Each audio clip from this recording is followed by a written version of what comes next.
Round one, fight!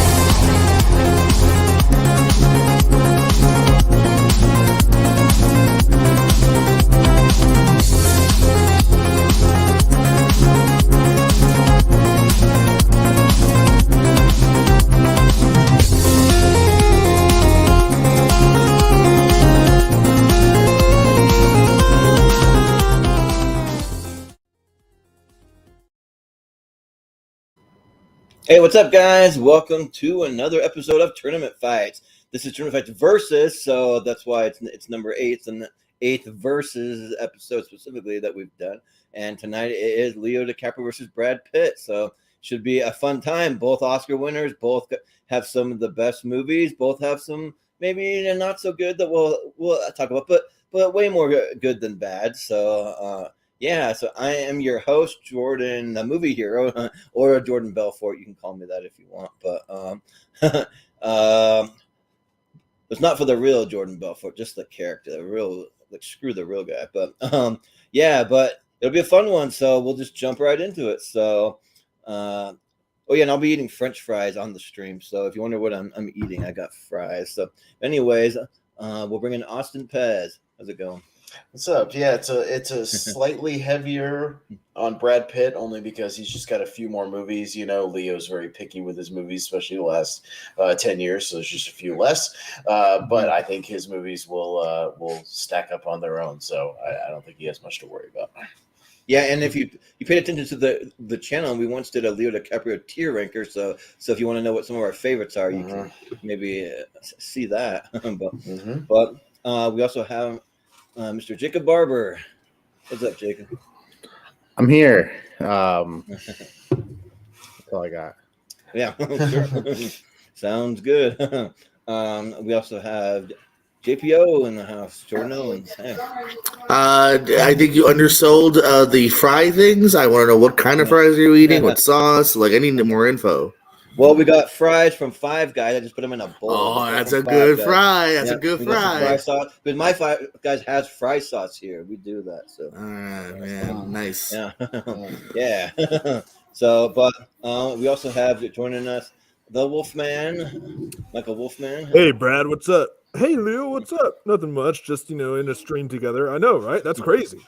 Yeah. What is going on, guys? Okay. What was that? That was my prized possession of Once Upon a Time in Hollywood, the Amazon exclusive, and I was speaking for Leo and Brad. Okay. No, I got the bid. I just meant, like, what item is that? It's the Amazon exclusive of Once Upon a Time in Hollywood. And they make it like a CD package? Like, yeah, it came with like an old vinyl. Oh, okay. I was the packaging confused me. Like it came with the old vinyl. Okay, cool. I've never seen that. And it came with like a little mad thing here, and that's cool. And a poster of cool. Operation Dynamite. Ooh, nice. I want that poster. Yeah. So it's pretty cool. Nice. It's my favorite thing in my collection. So yeah. Nice. Well, we also have joined us Steven Shepard tonight. How's it going? The pinch hitter tonight for Richie, who got stuck somewhere with no computer tonight. So we have Steven. I literally just showed up from work. Film. I'm in my work shirt right now. It's like I just came home straight from work. So, well, it happened. We've all pretty much done it. So yeah, but that'll probably be me next Tuesday. Yeah, nice. We can dress up for your own 128 episode, right? But Austin, as the coach, you want to explain how the tournament's going to work tonight? Yeah, so like I said, it's a versus episode. So we took most of Leo's filmography. We try to, split it up, fairly evenly, but it's about 28-ish for Leo and the rest for Brad. But Leo's got those heavy hitters. So yeah, we jumbled them all up. I'll be your bracket master this evening. They've all been randomized and thrown into the bracket, and we'll go round by round and vote quickly. So we'll try to keep it moving swiftly. So let's try to keep it to 20 or 30 seconds, please. So let's keep it moving because we got a lot to talk about here. So let's get this thing going, and we'll get started. Yeah, we'll bring that up, and then I'll just say one thing. Let's do this. We're going to play a wonderful game called Who is Your Daddy and What Does He Do? It's showtime. What do you say we cut the chit-chat a-hole? May I see your invitation, please? Sure. Here's my invitation. Let's do this, Schmidt. Yeah. Just like we always do, Jenkins. Jacob. Oh, sorry. I want to ask you a bunch of questions. And I want to have them answered immediately. I mean, come on, I just don't see a problem here. Let's just do it. Yeah, let's do it. I'm pumped.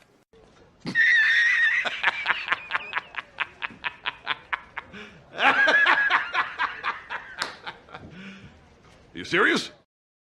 Man, Brad Pitt and Leonardo DiCaprio has changed a lot. I know, right? Yeah, if it wasn't the time, I could have put those two in a clip show, but it's all right. All right. Everybody ready to go? First pick, yeah. All right. The first one's a heavy one. It's going to be True Romance versus Interview with the Vampire. Two Brad Pitts. So, yeah, it's not always going to be Leo versus Brad. We could get Brad versus Brad or Leo versus Leo. So, all right, let's get this going. Steven. Right. Steven, yeah. So True Romance is actually like a big blind spot for me. So I guess I'll have to go with Interview with the Vampire. Yeah. Well, Wolfman? I enjoy both of these. Interview with the Vampire, haven't seen it in a while, but I thought it was really, really fun. But one of them is a Tarantino movie, the other isn't. And there's a lot of Brad Pitt and Tarantino together, and True Romance is one of those. So I am going to give it to True Romance. Yeah, sounds good. JPO. Yeah, keep that True Romance love going. Interview the Vampire, not particularly something I love. It's an all right one-time watch for me here, but I'm not a big gothic vampire kind of guy. I'm also very convinced the title is Interview with a Vampire, and it's a Berenstain Bears kind of thing, and our universe got warped somehow. I don't trust that was always the title. And yeah, True Romance is dope, so True Romance. Yeah, sounds good. Jacob. The truth will be revealed. So surprise, surprise, haven't seen either of these movies. Yeah, say that a lot. It's all right. So it's okay if you haven't seen them. One of these movies has Gary Oldman and Christopher Walken in it, though. So that's probably the one I'll get to first. So I'll go True Romance. Gary Oldman, fucking. It's one of Gary Oldman's. It's actually one of his personal favorite roles ever, even though it's only like about 10 minutes of screen time. As Drexel, the pimp who doesn't want to think he's white. Yeah, he's great. But yeah, no, I'm going to keep the True Romance thing going. It's in my 128. I love that movie so much. Yeah, I've watched it a lot the last like 5-10 years, and saw an Interview with the Vampire fairly recently. Liked it, didn't love it. So True Romance. I haven't seen the TV series yet. Oh yeah, the TV series has like a 99 on Rotten Tomatoes. I've seen so I guess it's supposed to be good. But this movie was long enough. Yeah. Well, Interview with the Vampire was one of 3 blind spots that I actually watched for this, and I did the correct thing. I went in with low expectation, not thinking I was going to like it, and I actually really liked it. I actually really dug this movie. I thought it was a fun and interesting time. The one thing about vampires that always gets me is when they got to be too gothic and sensual and like rubbing on each other and kissing on each other before they bite someone. Just bite it and get it over with. But that's how they do it here. But it's still good. It's still fun. Even like Kristen Dunst in it. But yeah, it's no True Romance. I really wanted to vote for an Interview with the Vampires, hoping maybe it would at least make it to the second round. But yeah, True Romance is just great from beginning to end. It's one of, if not the best Christian Slater movie. Like it's really good. So I didn't realize 2 Christian Slater movies. That's true. Also 2 Brad. I think they're both. Yeah. That's 2 Christian Slaters. Yeah. So yeah, True Romance. All right, True Romance. All right, scoot it on down, and we've got. I forgot most of these. I made this bracket like 2 weeks ago, so I don't even know what's coming. All right, What's Eating Gilbert? Grape and The Great Gatsby. 2 Leos. So, yeah. All right, Wolfman. This is very easy. So I like the Moulin Rouge, and I'm blanking out on the director's name. Why can't I think? Baz Luhrmann. Yeah. I like Moulin Rouge, and and I have issues quite a bit of issues with Elvis, but I still do like it. Great Gatsby, I don't know. It was okay. Like Baz Luhrmann was very hit or miss for me, and this is one of those that was just like, meh. Like I didn't really care for. What's Eating Gilbert Grape though was fantastic. I think that movie is excellent, and Leonardo DiCaprio is excellent in it, and Johnny Depp was like everyone here kills it. So yeah, What's Eating Gilbert Grape? All right, yeah, JPO. Yeah, Baz Luhrmann's definitely one of those people that I'm very kind of. I always have issues with his films. Gatsby's not one I ever actually got to. It just didn't do much for me. The reviews were kind of, I felt like middling at the time. So definitely my vote goes to Gilbert Grape. Interesting small town tale here. Kind of makes you wish Johnny Depp kind of, really good when he's not always trying to be super like quirky or weird. A really nice performance by him. Gilbert Grape. Yeah, sounds good. Well, Jacob, now you're a Johnny Depp guy, so what do you think?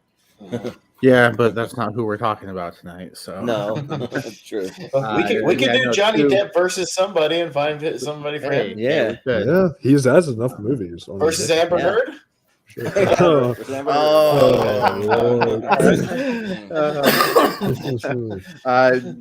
we got Aquaman versus Ed Wood. All right, let's go around, Steven. Johnny Depp wins every match. Yeah, all right. No, I actually just got to The Great Gatsby not too long ago, and I think it's another case of a pretty good performance inside a mediocre movie, because I think Leonardo DiCaprio is great, but the movie as a whole, but What's Eating Gilbert Grape? I really dig it. I think Johnny Depp is really good, and that scene of Leo with his mom on the bed, like that one, like if that scene doesn't get you, I don't know if you actually have emotions. So I'll go What's Eating Gilbert Grape. Yeah. Well, Austin? Yeah, Gatsby is okay. Yeah, Baz Luhrmann's hit or miss for me, although I really did like Elvis this year. I liked it a lot. But yeah, Gilbert Grape is pretty good. I just saw it just about a year ago. I was pretty late to it.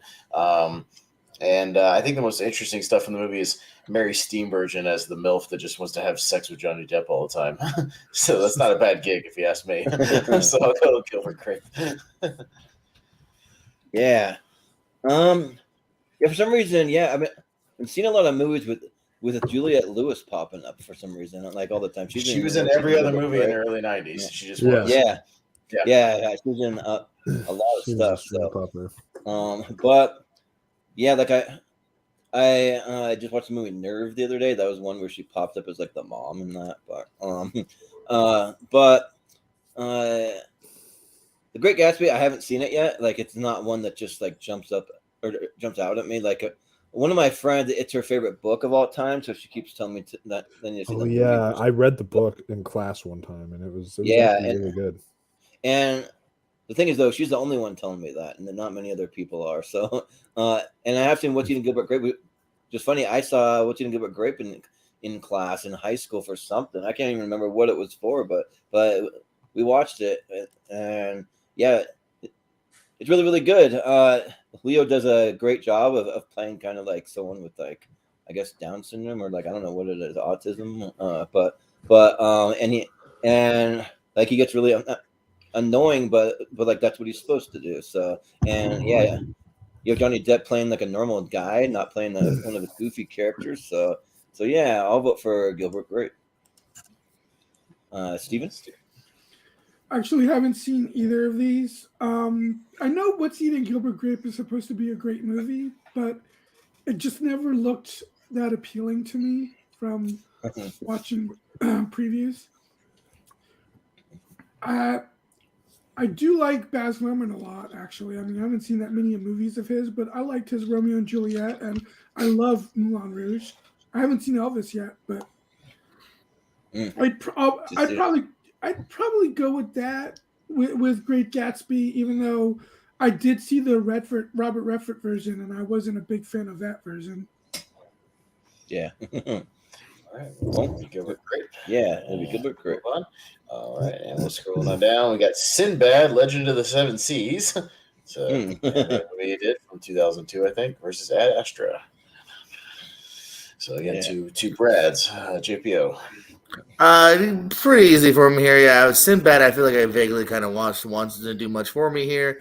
Ad Astra is really a mixed bag for me here. I think there's some great shots. There's some good moments between him and Tommy Lee Jones. There's other moments where I was kind of bored, but it's definitely the better movie of the two for me. Ad Astra. Yeah. Well, Jacob? I haven't seen Ad Astra, but you know, surprise! I've seen the animated movie. This is a little more like obscure one. Yeah, it was actually a pretty mainstream movie, but yeah, I didn't know if you'd seen this one. No, I have. I saw it a couple years ago for the first time, and it's a fun movie. Yeah, nothing particularly memorable, but I didn't hate it. I mean, I had a good time with it. So, will I ever watch it again? Probably not. But I watched it. I liked it. Haven't seen Ad Astra, so I'll go Sinbad. There you go. Austin. Yeah, I haven't seen that Sinbad movie. I remember when it came out. I remember the ads and the trailers and stuff, but I just never got around to it. I'm a fan of more of the Ray Harryhausen, actual, stop motion movies, with the actors and stuff, like the skeletons and all that. That's my jam. Yeah, Ad Astra was a mixed bag, but I think there was enough in there that I found interesting, so I'll go Ad Astra. Yeah, and I remember seeing all the trailers also for Sinbad, but it wasn't enough to get me to see it because I haven't seen it. But Ad Astra too, yeah, Ad Astra 1. Yeah. Well, yeah, Ad Astra the first one. But I went to go see it. I was really tired. I saw it like a really late one, like at 11:30, something like that, and I fell asleep through half of it, and I kind of feel like that, it's not really a big slight against the movie, but at the same time, I always say, if it was a really interesting movie, no matter how tired I was, it should at least hold my attention to stay awake a little longer. So I technically saw the beginning for 30 minutes, and I fell asleep a little bit. Then I woke up and saw the end. So it's kind of interesting way to see it. That's my experience with Lightyear. Yeah, yeah. Well, God, I would. Well, except for me, I would have wanted to fall asleep in the end. Yeah, well, be like, oh. Also, for Ad Astra, I just thought it would be a little more exciting, but I'll vote for it. Steven? Haven't seen Sinbad. I actually love Ad Astra as one of my favorite movies of 2019, and I think Brad Pitt gives a very underrated performance because. The emotional journey that the character goes through is mostly internal. I think that's actually really difficult to pull off, but I think he did it great. And so yeah, I'm going easily with Ad Astra. Yeah. Well, Wolfman. All right. So I know for a fact, 100%, okay, maybe not, 98% for a fact that I have seen Sinbad. I know I have. I was looking up some stuff. I was like, okay, this is looking vaguely familiar. I just don't remember a goddamn thing because I was way too young. So I know I've seen it. It's just been way too long. But I have seen Ad Astra at least recently. And yeah, I enjoyed it when it came out in theaters. I thought it was good. It was a better space movie than Gravity, I thought. Yeah. So it was. I would agree. Really well done. I thought it was a good character study and everything too. So, yeah, I enjoyed Ad Astra, so I'll give that one the vote. Yeah, Ad Astra will make it through. All right, we got Don't Look Up. Oh God. Versus Revolutionary Road. So two Leos again, but it ensures we will actually get a Leo versus Brad in the next round. Yeah, these two opening rounds will in the next round it'll be Leo versus Brad. So it kind of works. I swear I've seen most of their movies, but the ones that I haven't seen keep coming up. Yeah, well, maybe all the ones you have seen will be on the other side, Steven. So yeah, right. So wait for the other side. All right, but Jacob's up first on this one. Yeah, no, I have seen both these. Revolutionary Road, much more recently, and yeah, again, really, really good performances from Leo and Kate Winslet. They work really well together. I would like Don't Look Up more if Jonas Hill character Oh Just my god! If running they would into- get rid of him in the movie, I would love the movie. I would love the movie. Yeah. Yeah, And it's And that's not saying and it's, anything and it about is Jonah just Hill. him. It's Yeah, just just him. him. Just him. No, Just him. No, because like honestly, like he had no script. Like the movie Yeah. was a majority of the film was just Jonah Hill being Jonah Hill improv. Yeah. yeah, It was like a majority of really out of place. Yeah, but Austin.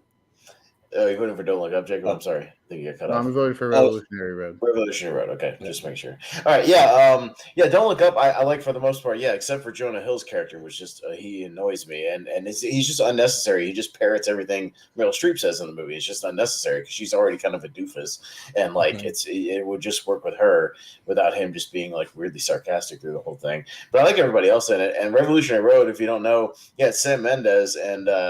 It's kind of like Marriage Story back in 2008, just with Leo and Kate Winslet. Like, if you like Marriage Story, you're probably like this because it's a lot of them just yelling back and forth at each other in a shitty relationship.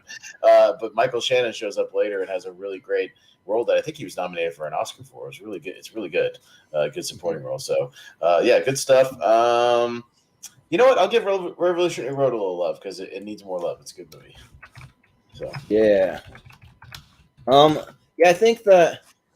So I'm not seeing Revolutionary Road, but I watched Don't Look Up though for this, so because I hadn't seen it, and yeah, going into it, like I kind of like didn't think I was gonna like it because I won't get into politics too much, but I do lean a little more conservative personally. But the thing is that like I thought that like, watching this like if I'm conservative, I'm not gonna like it, but it's kind of like. I almost feel like maybe it's the other way around. If you're more like liberal leaning, maybe you won't like it. I don't know. It just depends. Or if you just go in and you just look at it as like a straight up comedy, then it really doesn't matter. But I actually really liked it. Like I was surprised. Like I kept wondering like why is everyone so stupid? Like going through this, except for the Leo and Jennifer Lawrence and the one other. I wanted to shout out the other guy's name. His name's Rob Morgan. He plays the other like the black scientist that's like running around with them, and like he's really good too. And but like then I kind of realized what it's doing. Like it's a satire, so it's just going against all the people that are screaming about important stuff or whatever they think might be in important, like whether it's COVID or whether it's whatever. And then they're like saying, no, this is really serious and dangerous and you need to take this serious. And then people don't want to listen to them. They're just laughing it off and they're like, whatever. And they try to silence them and like erase them, like that kind of thing. So it's interesting, but I like the like Adam McKay aspect that he directed it. It's in his style. And the scores are really, really good. I actually really like the score for it. So, and I haven't seen Revolutionary Road, and I was surprised. I didn't think I was gonna like Don't Look Up, but I did. So I'll vote for Don't Look Up. So, Steven?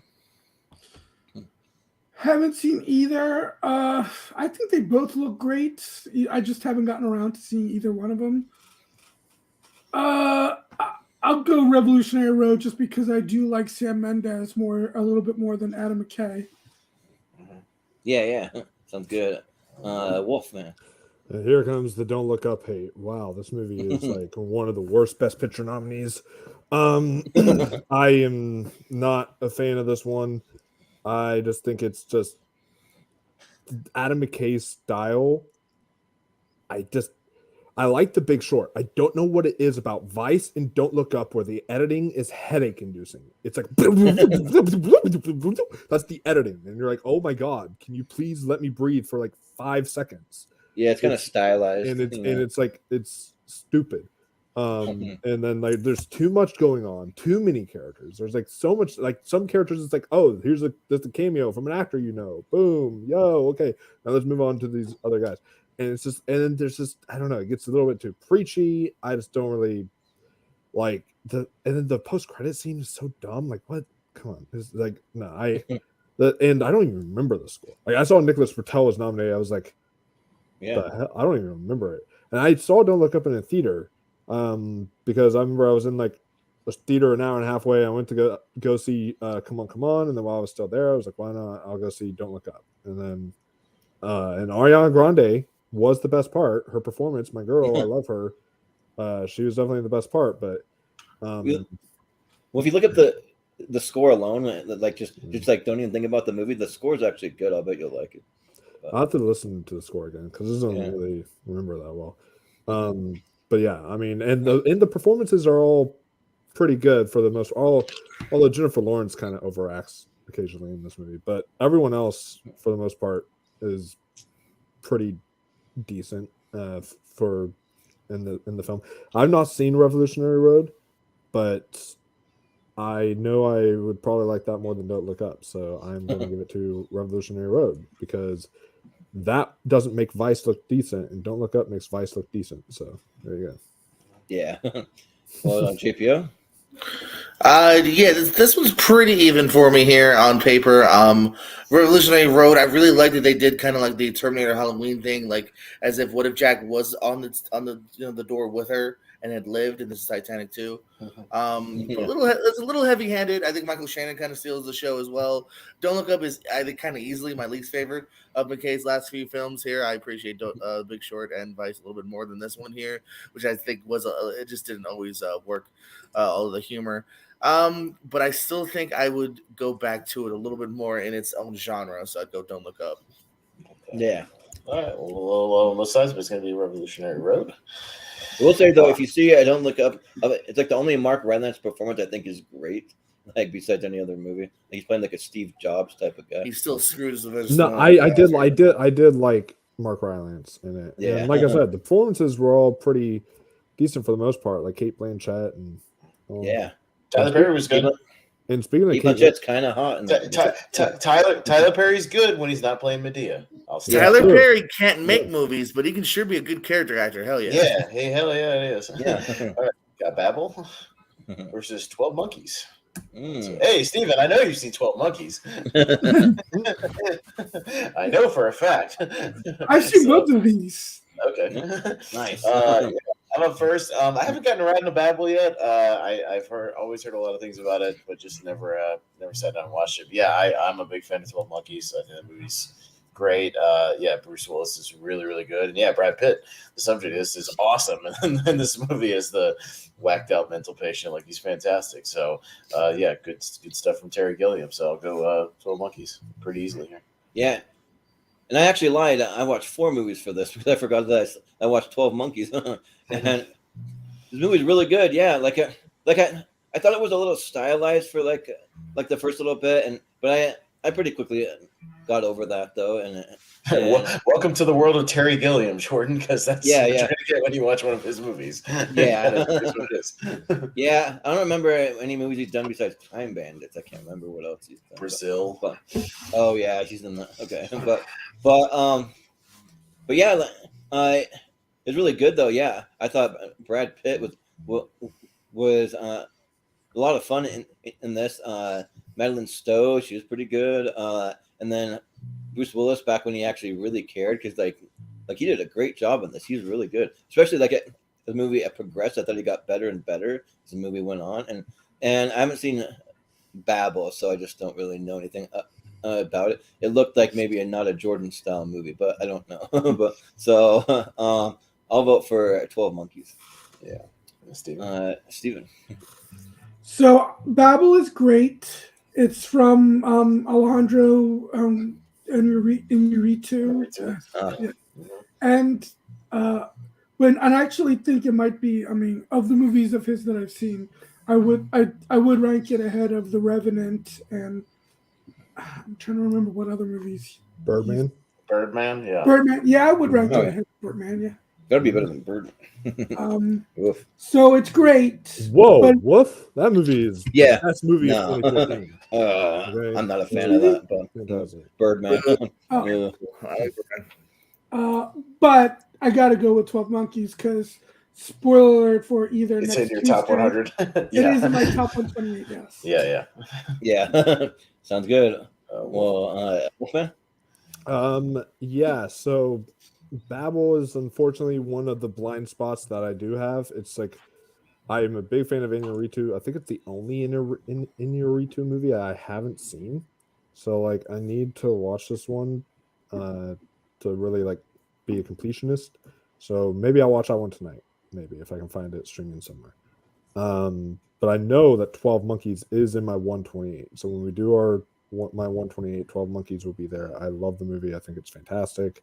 So I'm going to give it 12 Monkeys. And Brad Pitt was so good that he was Oscar nominated in this movie.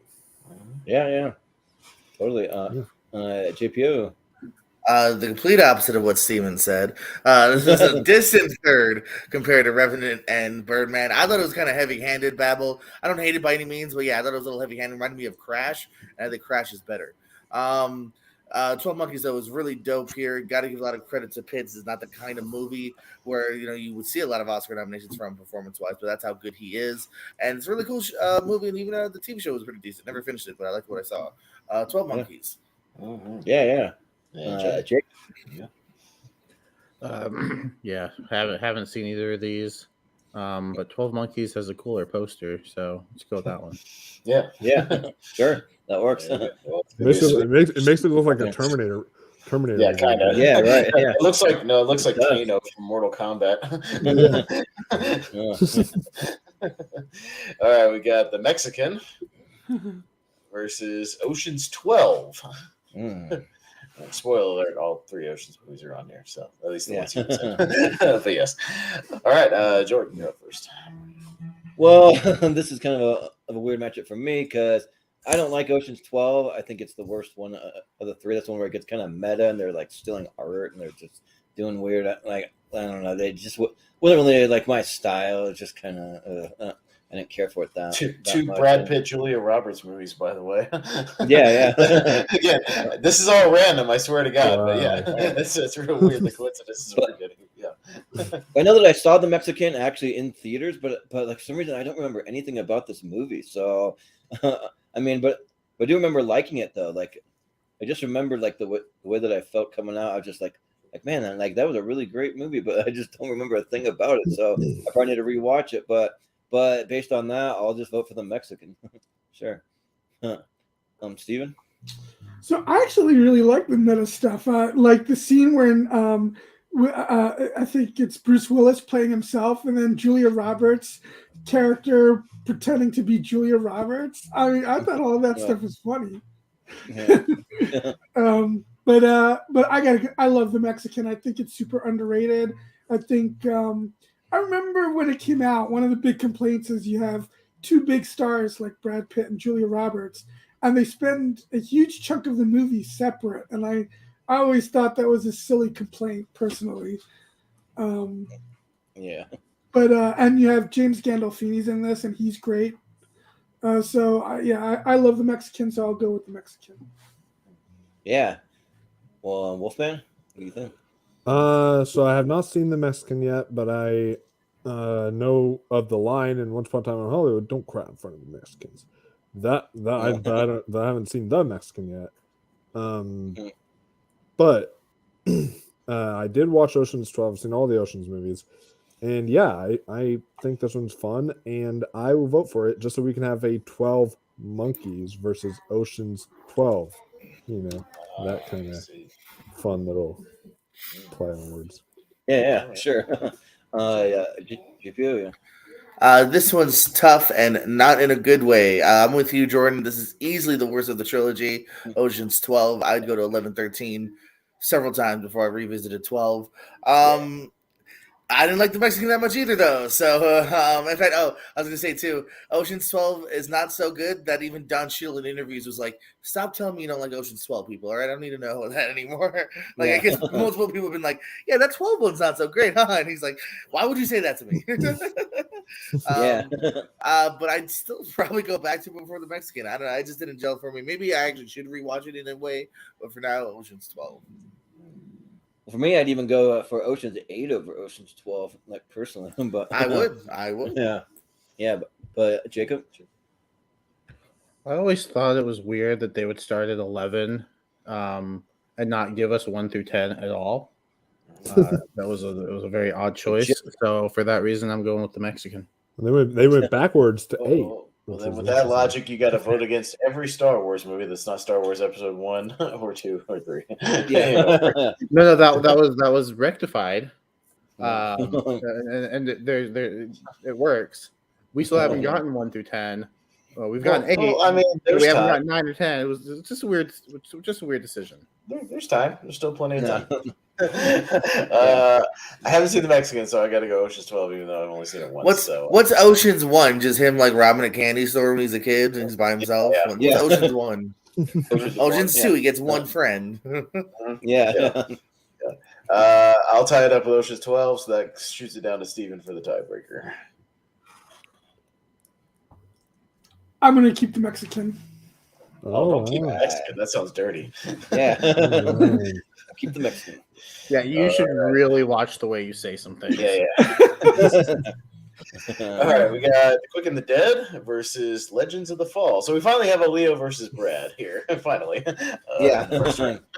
Legends of the Fall, Quick and the Dead. Steven, back around to you. Okay, The Quick and the Dead is a fun movie. I think it's Sam Raimi, right? Yeah, Sam Raimi Western. Yeah. But I think but I love Legends of the Fall. It's I think Ed Zwick is an underrated director. He's made many great movies, and so I'll go with Legends of the Fall.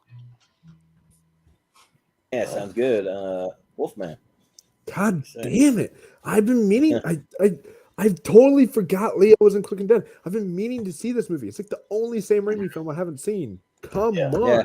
Okay, so see, it's pretty good. Like, dang, maybe I'll watch that tonight. Like, I've been meaning to see it. But Legends of the Fall, though, I have seen that one, and yeah, I think it's really good. So I'll give it to Legends of the Fall. Yeah, JPO. Well, I hope Jacob's here because this is pretty quick. I haven't seen Legends of the Fall. I do like Quick and the Dead. It's been a minute, but I did like it the one time I saw it. So Quick and the Dead. Yeah. Jacob, are you there? Probably not. Awesome. We'll come back to him. I haven't seen Legends of the Fall, but I watched Quick and the Dead not too long ago, actually. Yeah, Leo's really great in that movie. He's kind of this cocky kid who like enters this tournament. He's a quick little gunfighter. But yeah, it's really good stuff. Gene Hackman's always great as like a villain. I mean, he plays a great villain. Russell Crowe's great. It has a bunch of little like character actors that show up. It's got like Keith David and Lance Henriksen and Tobin Bell like in the beginning, and Mark Boone Jr. from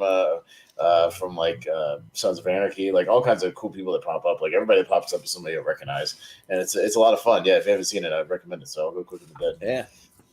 Yeah. I haven't ever seen Legends of the Fall. Just another blind spot. So, but I do want to see it. But The Quick and the Dead's a lot of fun though. A lot of really cool shootouts that they're doing, like the kind of like the quick draw, because hence the Quick and the Dead. So, and I heard that the Sharon Stone, she really lobbied to have Leo Dicaprio in there when he was only 21 years old, and so they should have convinced the movie studio to cast him in it, and it worked really well. I mean, it's Leo. We all know now that it's Leo, have him in your movie, but but it's got a really great cast, it's a fun time. So I'll go with The Quick and the Dead. Jacob, are you back with us? Yeah, I was. You guys just moved on really quickly before I could even argue. That's okay. That was all Jordan. I'll go. Sorry. I'll go with Sam Raimi and The Quick and the Dead. Quick and the Dead. All right. Yeah. All right. Quick and the Dead will move along, and we'll move on. We've got Blood Diamond versus A River Runs Through It. Another Leo versus Brad. So Wolfman. So I have seen both of these, but it's been like a minute since I've seen both of them. But I think the one that I like remember the most and that like kind of stuck with me the most is A River Runs Through It. So vote for that one. Okay. Yeah. Sounds good. JPO. I'll make it even for now. I think Blood Diamond is actually pretty underrated. I really dug it. Blood Diamond. Yeah. Jacob. Haven't seen either of these. Surprise. But I own one of these, and so that's the one I'll vote for. Blood Diamond. Blood Diamond, yeah. Yeah. All right. Well, Austin. Yeah, I also own one of these. Jacob, you guys own a Blood Diamond? Sell that shit. You're rich, y'all. Yeah. Well, no, because if you knew where I got it from, then you'd know why I can't sell it. Oh yeah, because they'll kill you. My bad. Yeah. Yeah, but I haven't seen River Runs Through It. And yeah, Blood Diamond's an underrated movie. Always good to see John Hansu getting like a leading role. He's really good pretty much all the time. So yeah, Blood Diamond. Best part of Never Back Down. Well, I guess all the blind spots that I have are on this side because, or not all the blind spots that I watched for this, and I watched The River Runs Through It, and I'll just say that I was bored by this movie. And like it's just kind of slow. I'm not really a big fisher. It's a lot about fly fishing and like a coming of age kind of thing. And didn't I tell you to watch Blood Diamond? Yeah, but the thing is though, I haven't seen all of Blood Diamond. I've only seen like the first 10 minutes of it. That's all that I've ever seen it, and I got distracted doing something else. Wait, did you watch all? Did you watch just all Brad Pitt? No, you watched Don't Look Up. You said. Yeah. I did watch one, mostly Brad ones though, because I've seen more Leo movies than Brad Pitt movies. So, yeah, and what I saw of Blood Diamond looked like it was shaping up to be pretty great, but. So I'll just vote for that because I was kind of bored by River Runs Through. I didn't even finish it, but it's because if I would have been in a theater, it's not like I would have walked out. But when you're just watching it for free and you didn't pay money for it, I'm just like, like I'm busy and I got other movies to watch. so yeah, Blood Diamond. All right, Steven. Another Ed Zwick movie for in Blood Diamond, but This time I'm going to go with The River Runs Through It because I've always been a big fan of Redford as a director. I don't know if I've seen that many of his movies as an actor, but I've seen a lot of his directing movies, and it's been a while. But I do remember loving A River Runs Through It, so I will go with A River Runs Through It. Real quick, JPO, what did you vote for again? I might have missed it. Blue Diamond. Okay, gotcha. So it'll be Blood Diamond. I just couldn't remember that one. Yeah. It's like, why couldn't it have been one of those other river movies, like A River Wild or Mystic River or The Man from Snowy River? Why couldn't it be one of those? Come on. They're not in those movies. That's why. Yeah, I know. All right, got Mr. and Mrs. Smith versus Cool World. All right. JPO. Well, I tried. I did do a couple first time watches. I wanted to see Cool World. I don't think it was playing on anything. So I've seen Mr. and Mrs. Smith. That's a fun one. It ruined Jennifer Aniston's life, but let's go for it. Mr. and Mrs. Smith. Yeah. Sure. Jacob? I don't remember why I signed up for this episode. Cool World. Cool World? Okay. Yeah, sure. Okay. I've been wanting to revisit Cool World. I haven't seen it since I rented it from Blockbuster years ago. There's a new Shout Select Blu-ray I've been tempted to buy just to revisit it. I've heard it's definitely not as good as Roger Rabbit, obviously. Nowhere near as good as that movie. But I still want to see it, just now. But for now, I'll vote for Mr. and Mrs. Smith. Yeah, it's a fun movie. And Vince Vaughn's really good in that movie, too. So, I'll go with Mr. and Mrs. Smith. Yeah. So I remember I saw Cool World in theaters, and then I haven't gone back to it since. So it's been a long time. Would it come out in 92 or 1 or 92? Like yeah. Yeah. And yeah, I don't remember that much about it, honestly. But Mr. and Mrs. Smith, a lot of fun though. It's just fun kind of seeing husband and wife secret agents going at it like that. And yeah, I would agree with Vince Vaughn. He's good. And so my sister and her fiance dressed up as Mr. and Mrs. Smith costumes for Halloween this year, so that was cool. So I'll go Mr. and Mrs. Smith. Steven. Yes. Mr. and Mrs. Smith starts off a lot of fun, but it peters out, and because it kind of starts off as almost kind of like a spy version of the War of the Roses, almost. But then when they start teaming up, and then it just ends. There's no real resolution to the main plot. It just ends. Yeah. But it's still better than Cool World, so I guess I'll still go with Mr. and Mrs. Smith. Yeah. All right, Wolf. Yo, 4% on Rotten Tomatoes for Cool World. Wow. Like, is that bad? Wow. But that's more makes me curious to go back and watch it to see if it's that bad. Like I'm tempted to spend, but the Blu-ray is like $27. I don't want to pay $27 for it. I'm gonna wait. My vote. The audience from 50,000 plus ratings, it has a 31% average. So the audience doesn't seem to be big fans of it either. But I didn't know it was bad. But wow, I'd never seen Cool World. I don't even know what it is. This is the first time I've heard of it. Like, so like may watch this if it's free. I don't want to pay for it now, but it's not right now. Because I looked at what it was even last night. Yeah, because it's like it's only available to rent. But I'm like, I don't know about that. But Mr. and Mrs. Smith though, I did see, and yeah, it's okay. It's fine. It's nothing really that special, but because I've seen it, I'll vote for it. I remember that movie came out around the time that I was watching like Fern Gully and like I don't know, like Land Before Times, like just some of those movies. So yeah, I just remember those. Right.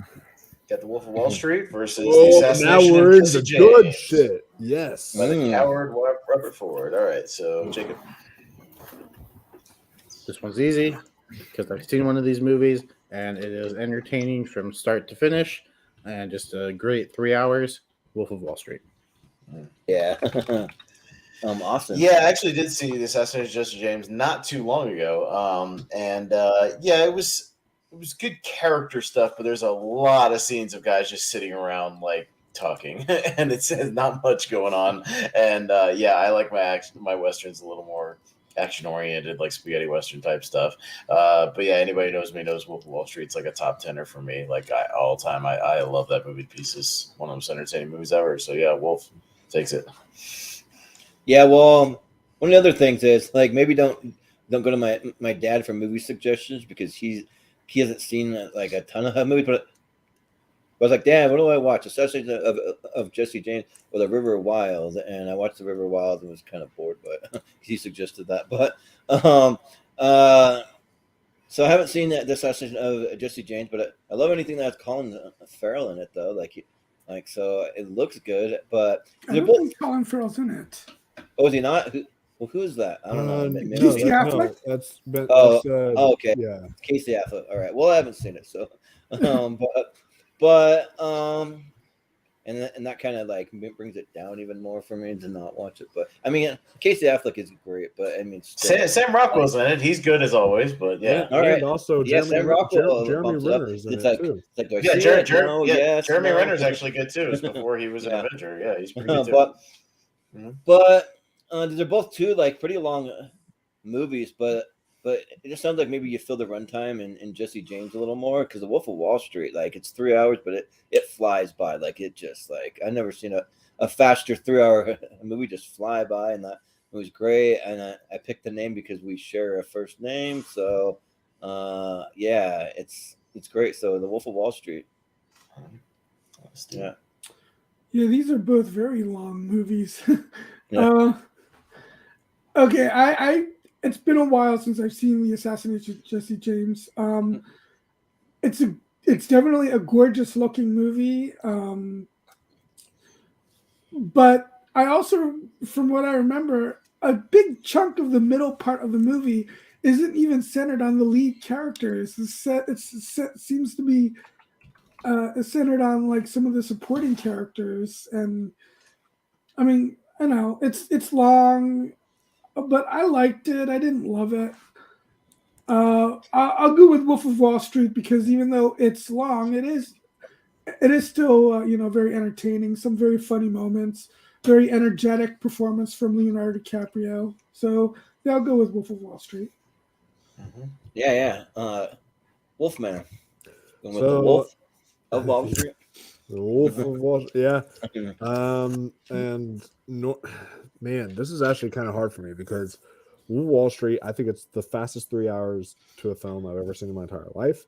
The film, like, it literally feels like it's like an hour and 40 minutes and it's 3 hours long. Leonardo DiCaprio is just incredible. I think he is up there with like probably Joaquin Phoenix in The Master and Natalie Portman in Black Swan as like the best performance of the 2010s. Like he is that good in The Wolf of Wall Street, and I think that he maybe should have won for this instead of who did win. But Matthew McConaughey. Matthew McConaughey. I really love the assassination of Jesse James by the coward Robert Ford, and it is a very beautiful looking movie from my favorite DP, Roger Deakins. He always kills it. He's so good. And you know what? Even though my name is Wolfman, I want to show some love to Assassination of Jesse James because I love it so much and I know where this is going to go. So I'll show some love to that. Yeah. JPO. JPO. No, I'm glad you did. I'm glad you did, Wolfman. I really like Assassin and Jesse James. As you said, I think it looks great. I know it can be a little plotting to some, but I really dug it. I think it's slightly underrated, actually. But it is against one of my favorites. As Jacob said, it's 3-some hours. It doesn't feel that way. Wolf of Wall Street is a banger, as the cool kids say. I love it to pieces. And the main character's name is Jordan. How can I vote against it? Yeah. Wolf of Wall Street. Yeah. Well, going back to one of our previous episodes, like I wasn't a big fan of the movie Sunshine. I think that Danny Boyle needs to take a lesson from Martin Scorsese on a movie pacing, because talk about a movie that's 3 hours and flies by, is Wolf of Wall Street, and then you got Sunshine, an hour and 40 minutes, feels like 3 hours. I like Sunshine. See, I enjoyed Sunshine up until the third act. Once they got like to an actual bad guy in the movie, it was like, okay, this is getting kind of weird. Yeah. I was like, I don't know. I just wanted to make one point of order. There's only one movie on this entire tournament that's won a tournament for. So we got a very good chance, just by chance, of having a brand new winner tonight. So what's one before? Say? What's that? What's one before? I won't tell you. You have to figure it out. All right. I think it's the one that just went through, I'm guessing. But we'll see. On Chain versus The Counselor. The Ridley Scott movie.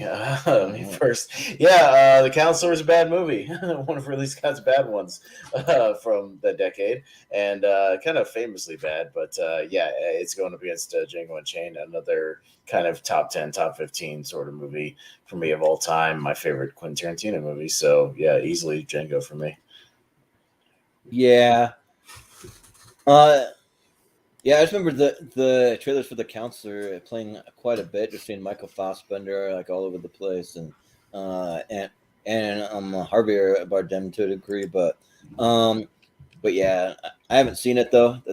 So I just heard bad things about it, so I haven't gotten to it. But yeah, Django rocks. Like it's like at least in my top 4 Quentin Tarantino, but that kind of fluctuates. It's hard to lock it down, but it's great though. Like some of the best performances, hands down, in any of his movies. So Django, yeah. Steven? So I don't hate The Counselor like a lot of people do, but it's definitely got to be Django, of course. Yeah. Wolfman? The Counselor is so boring. I don't even remember like the movie. It's so forgettable. Oh my god. It's probably, honestly, it might be Ridley Scott's worst film. Maybe. Man, it's close between that and that boring ass Robin Hood movie he did with Russell Crowe. That movie's boring as hell. That boring.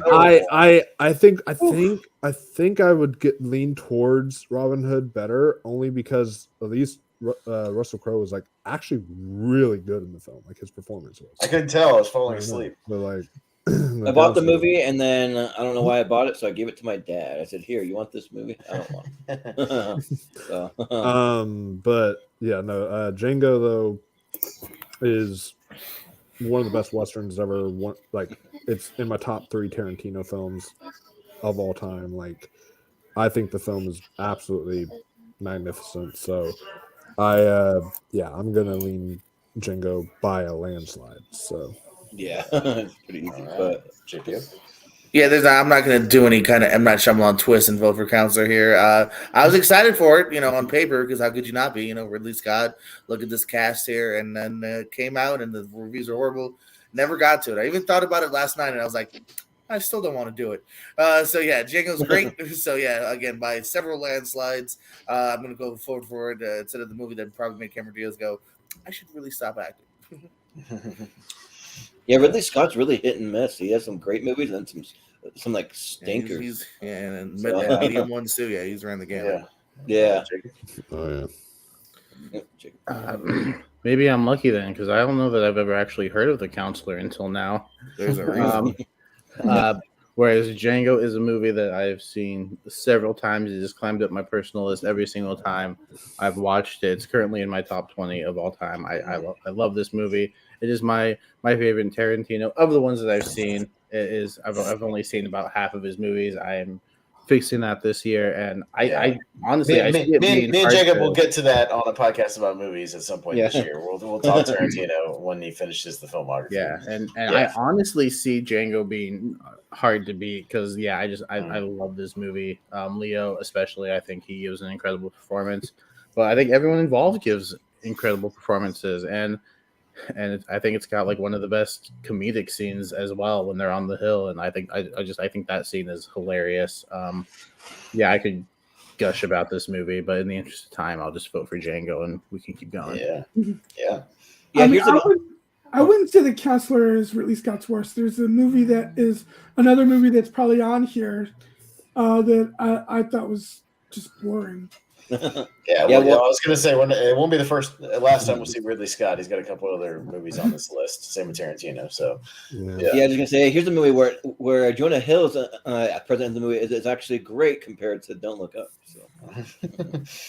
It's like because we can't. Speaking of Jonah Hill, speaking of him, there he is.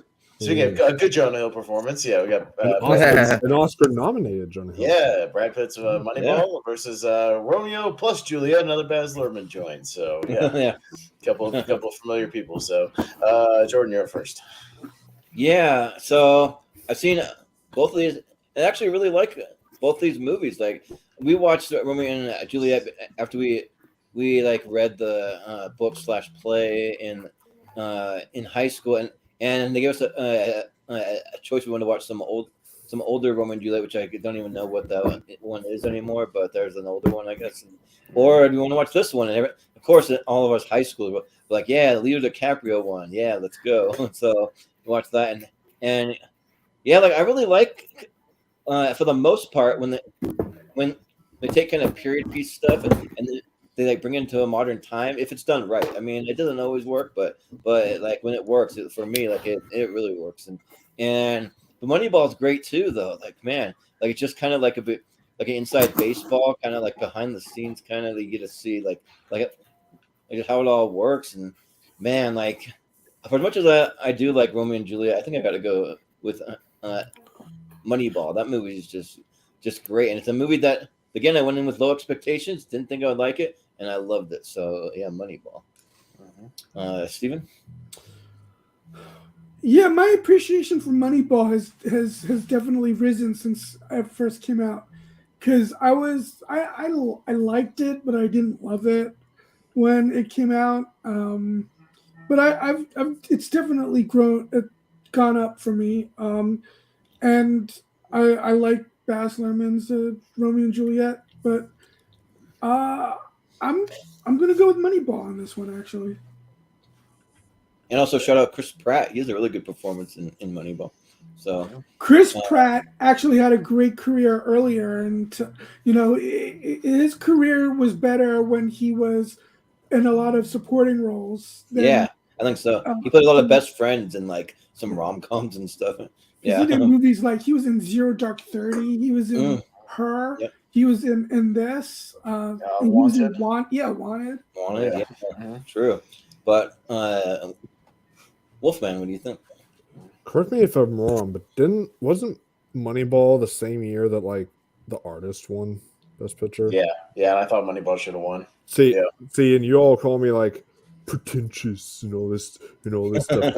But the artist is boring as shit. Okay, that movie was horrible. And I thought that Moneyball should have won Best Picture. We might be talking about that on our Oscars Gone Wrong podcast. Me and Jacob tomorrow night on a podcast about movies. Oh, there you go. It's funny you used the word pretentious because Brad Pitt had another movie out the same year that a lot of people here are probably going to call pretentious that I love. What do you have there in 2011 as well? Is this Moneyball? Well, all right. I guess I might as well say it. It's The Tree of Life. Oh yeah, that was in 2011. I love that one. Oh yeah, that is pretentious as shit. Yeah, that movie might be on this list somewhere, so get ready. Yeah. But ready to vote against it. Not me. Not me either. But no, but Moneyball though I think is fantastic. This movie, you really bought the relationship between Brad Pitt and his daughter. I just love Brad Pitt's characters as far his character in this was as far as his characters go. This is one of my favorite characters he's played. I just think he is fantastic in this. Same with Jonah Hill, he's great. Romeo and Juliet, I don't know. This movie is the definition of overrated, or is it? Did it even get good reviews? I don't even know. This movie is just to me. I am just kind of I don't know if it did or not. I don't know. I'm just kind of I don't know. I don't really care for it. So Moneyball. Yeah. Well, JPO? Yeah. So as I said before, Baz Luhrmann, kind of okay for me here. This is one of those examples that doesn't totally hit for me. Moneyball absolutely hit for me. I think it's fantastic. Great screenplay here. As normal, and then even shout out to late great Philip Seymour Hoffman. So Moneyball. Yeah. Oh yeah. Jacob. Yeah, I've finally a matchup of two movies that I've seen. Romeo and Juliet was one that I also watched in school. But do I own the Blu-ray? Yes. Will I watch it again? Yes. Is it the better movie here? No. Moneyball is the better movie. Yeah. I kind of really dig these behind the scenes sports movies. Austin and I we've mentioned this before that this and Draft Day would be a great double feature. Oh yeah. I'd love to see them do this with the NBA kind of nowadays.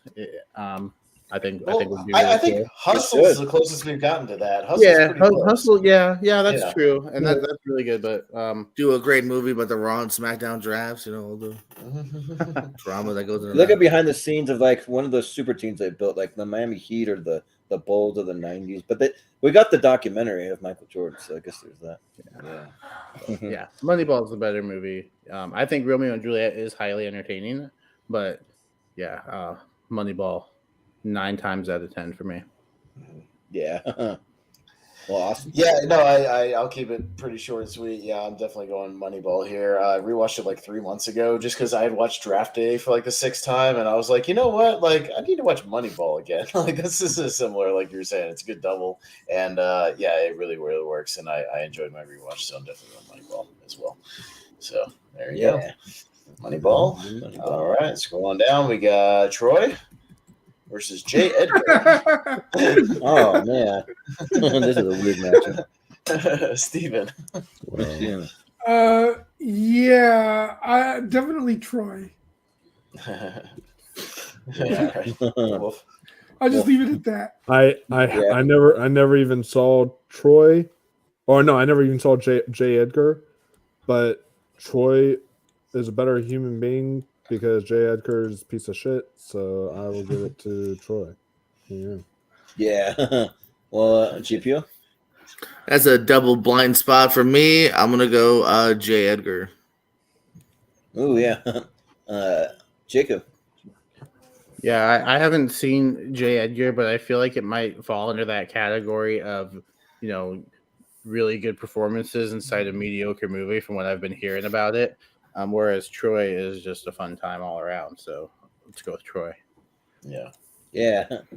Well, awesome. Yeah, I watched J. Edgar when we did our Leo tier ranker, and I remember watching it in the living room, and I've told the story before, but my roommate came in the room, just looked at the screen, and his only comment was, man, that's some really shitty makeup, and then he walked away. and it really is. It's very bad, and yeah, it's not one of Clint Eastwood's better directed movies.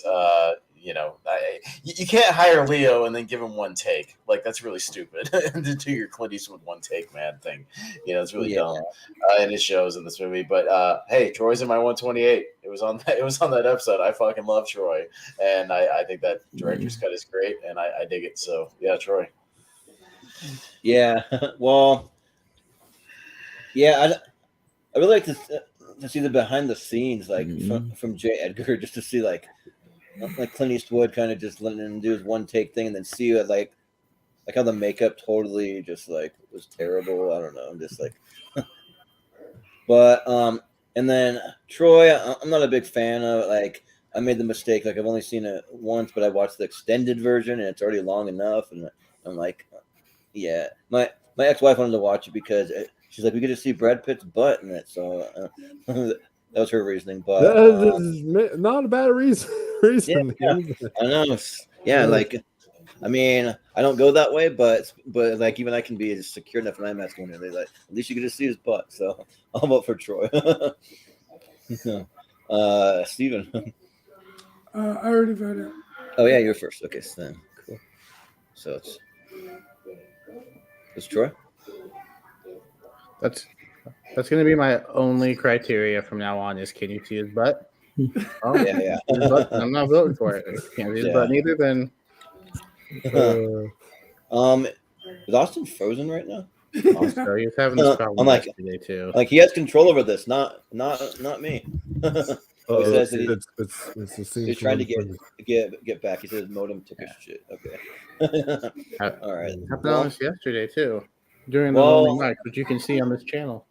Somehow the tournament went away too. So well, he's sharing that.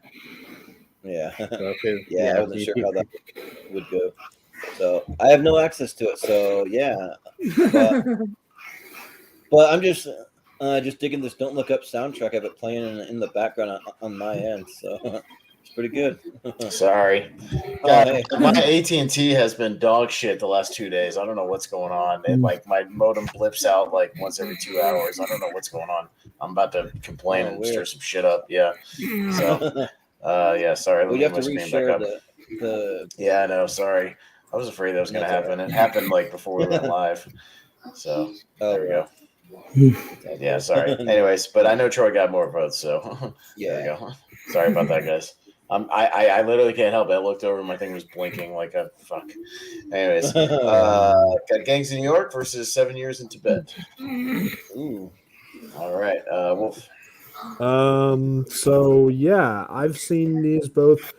7 Years in Tibet came out my birth year, best year in film. Mortal Kombat Annihilation, Batman and Robin year, hell yeah. But the Gangs in New York though, it's just like 7 Years in Tibet. It's okay. It's good. It's not like anything amazing. Gangs in New York though is great. I love this movie. I think Daniel Day-Lewis is fantastic. I think Leonardo DiCaprio is fantastic. Everyone here is. Martin Scorsese, like, this is one of his most, like, not underrated because it's loved by people, but like, it's one of his most underappreciated, if that makes sense. I don't know. Like, it's not on the, it doesn't get talked about on the same level as like some of his most other iconic works. So yeah. And I think it should because it's really good. So Gangs of New York for sure. 1997 is actually a great year for movies, but those are the two that you mentioned. Right. Yeah. Well, JPO, what do you think here? No, kind of Wolfman kind of set up what I was kind of thinking. This is good versus great. Yeah, Gangs of New York can get pretty gritty, but it's really damn good here. Again, you have not just Leo, but you have another one of the greats, Daniel Day-Lewis here. Even John C. Reilly, even Scorsese is like an uncredited cameo in his own movie. So, Gangs of New York. Yeah. Jacob? I have not seen 7 Years in Tibet, and I don't know if I will. I like long movies, but that seems like a long time. Yeah, 7 years. Woo. And I believe this is the winner that Pez was referring to. Gangs of New York won the director battle. Yep. This was the movie that came out on top, and yeah, I really enjoyed this. I watched it for the first time recently on my double DVD because for whatever reason they split it up. Even though it's not over 3 hours. I think it's just under, but it was really weird that they decided to split it up. Yeah, something like that. But yeah, no, great performances all around. Even in spite of the accent, say what you will about that. The fact that I just say the accent and everyone knows what I'm talking about, you know what I'm referring to. But if that's your one gripe about a movie, you've got a pretty good movie. So, Gangs of New York. Yeah. Yeah. Well, Austin? Yeah, no, Jacob would be correct. Gangs of New York is the one in this tournament that has won a tournament. Nothing else in this one has, despite us seeing some of these movies. Yeah. Leo and Brad Pitt movies? Woo. Yeah, no, this is the only one that's won a tournament as far as I can tell. I've looked over my list twice. But yeah, Gangs of New York's in my 128. Everybody knows that. So, Gangs of New York. Yeah. I've never seen 7 Years in Tibet. Like, I don't know, like really that much about it, other than some shots from the trailer, and it didn't really like get me that excited to run out and see it. But yeah, Gangs of New York is awesome. I've seen it like probably 6 or 7 times, and it's great. Yeah, it's one that I want to go back to even more because yeah, it has a great cast, and like all of them are just bringing it. Like I wish Liam Neeson was in it more, but then you got like on top of Leo and Daniel Day-Lewis, Brendan Gleeson, John C. Reilly, Jim Broadbent, even Henry Thomas when he shows up, he's good. So yeah, Jim Broadbent wasn't there. Oh yeah. He's like the mayor guy, like running around the whole movie. Yeah. For some reason, like he's one of those British guys that even if he's trying to be serious, he makes me laugh. I don't know why. Yeah. He does. He's just got that face. You know, his face is so round. You just look at him and you just remember Hot Fuzz, where he's just like a great big bushy beard. Yeah. Hot Fuzz, or like what he's doing in Harry Potter movies, all that kind of stuff. Yeah. So yeah, Gangs of New York. Steven? I haven't seen 7 Years in Tibet since it was in theaters. I remember it being okay, not great, not terrible. So yeah, I'll go with Gangs of New York. Mm-hmm. Yeah, I just can't believe you spent 7 years in a theater. Yeah. All right, got 12 Years a Slave versus Meet Joe Black. We talk about 7 years. I mean, this is even longer. 12 years, yeah. I know. Even longer. Yeah. I think I'd rather be 7 years in Tibet than 12 Years a Slave, though. Yeah. JPO first. I'm gonna go with 12 Years a Slave here. I like Meet Joe Black. I like him in it here, but 12 Years a Slave, I thought really encapsulated me. Really glad to see Ejiofor in a leading role, and kudos to Pitt for taking like a smaller role. Like, still willing to be like kind of a character actor from time to time as well. So 12 Years a Slave. Yeah. Jacob, what do you think? Yeah, I enjoy matchups of movies I've seen against movies I haven't seen, because I've not seen Meet Joe Black. I've seen 12 Years a Slave. I realize now, making the joke, that it's kind of backfired on me. Whatever. You win some, you lose some, right, Jordan? You know, you tell jokes. He doesn't care. But no, yeah, 12 Years a Slave I thought was a really good movie. It's a hard watch, but it's a good one. Yeah, shout out to the lead here. I always butcher his name, so I'm not even gonna try. But yeah, and then just everyone around him, and shout out to Lupita Nyong'o too. Like I think she gives a really good performance in this movie. I want to shout out her especially. But yeah, 12 Years a Slave will get my vote. Yeah. Austin. Yeah, the other side people, all the side people that show up in 12 Years a Slave are great. Benedict Cumberbatch is good in his little role. Like Michael Fassbender is an asshole in that movie, man, and he is just an evil dude. But it might be one of his last like really good roles, like in the last 10 years or so, that before he kind of started making like Assassin's Creed shit like that. And the Snowman. Snowman, yeah. Snowman, and even Paul Dano, you forget he's in there, and he's a great asshole in that movie as well. But I'll go 12 Years a Slave. I haven't seen Meet Joe Black yet. I just remember the infamous stuff where people were watching it in theaters to watch the episode 1 trailer. That was like the big joke at the time. So 12 Years a Slave. Yeah, 12 Years a Slave has like so many great performances, even from like some of the more like minor cast. Like everybody's bringing it. It makes me miss Michael K. Williams, like because he is great, and then even Garrett Dillahunt, like he's underrated, playing like one of the like cocky like white guys too. And then Paul Giamatti too. I mean, there's a pretty big list of like just great actors in this thing. But I mean, of course, Lupita Nyong'o and Chiwetel, though they're like still the show here. But I've never seen Meet Joe Black. It's just one of my blind spots, but maybe someday. But I'll vote for 12 Years a Slave. Steven? I love Meet Joe Black. It's honestly one of my favorite Anthony Hopkins performances. And I love the score from Thomas Newman. It's one of my favorite scores of all time. Especially near the end with the fireworks and everything. That scene, just all around, just a beautiful music. So I'll definitely want to show some love to Meet Joe Black so that it's not totally shut out. Right. Yeah. Wolfman. Damn, Jacob, you thought 7 years was a lot. Try 12 years. Oh, yeah, we were saying that. But no, I enjoy both these movies, and 12 Years a Slave, the movie that won Best Picture without the Academy actually seeing it. They apparently like that was the whole case, is that it won Best Picture without them even watching it, because they were like, we just can't put ourselves through it, and they just gave it to it anyways. Well, America did. Why couldn't they? Yeah, right. That's odd. Okay. Well, no, I'm just. Oh yeah, well yeah, America. Oh yeah, America watched it. Yeah, yeah, that's true. So the yeah, world watched it, honestly. Yeah, but it's one of those movies though. I saw it, I loved it. I think it was masterful. I think it did deserve, like, even though I would have been rooting personally for like Wolf of Wall Street, I think that it was a deserving win and all that. But it is one of those movies that I watched once. I'm never watching it again.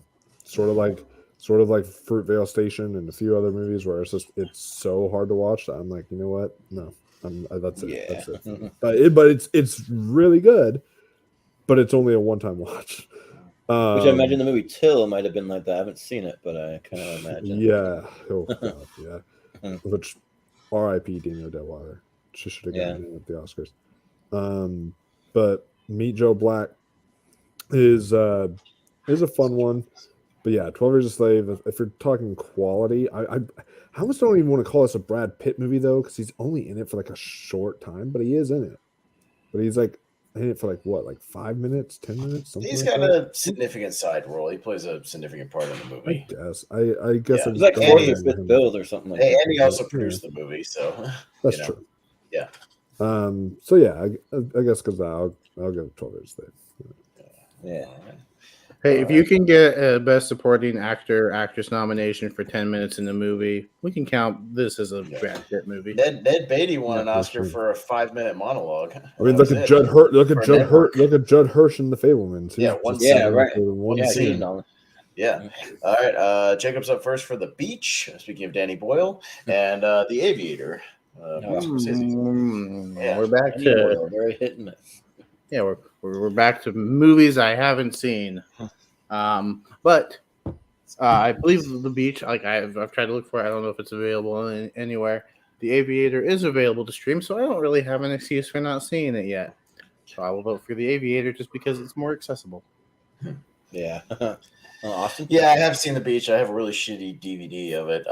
But yeah, it's got an interesting premise, but doesn't do anything with it. And The Aviator is kind of a mixed bag for me overall. I really like the first hour where it's just Howard Hughes being a nut job, spending all the money in the world trying to make this movie with like 24 cameras and these dogfights and stuff. Like, I'm way more into that movie than the second half of the movie. But it's still, I liked it more than The Beach, so I'll go with The Aviator. Yeah. Yeah, I haven't seen either one of these movies either. Like, I was maybe gonna try to watch the Aviator, but I heard it's like close to 3 hours, so it's pretty long. But yeah, the cast though, yeah, it's got a crazy cast, but and the beach I just haven't heard great things about, so it's not something I'm running out to see. I'll probably get to the Aviator long before the beach, so let's go with the Aviator. Yeah, The Aviator is another movie, just real quick. That everybody that shows up in it is like somebody you know, like in every scene, like everybody. So yeah, looking at the cast and it's like, ooh, yeah, and yeah, like, it's stacked. Everybody that shows up is somebody, yeah. And like even in like people who aren't diehard movie fans would recognize these people. So yeah. Oh yeah. Steven. Yeah, this is probably the easiest match of the night.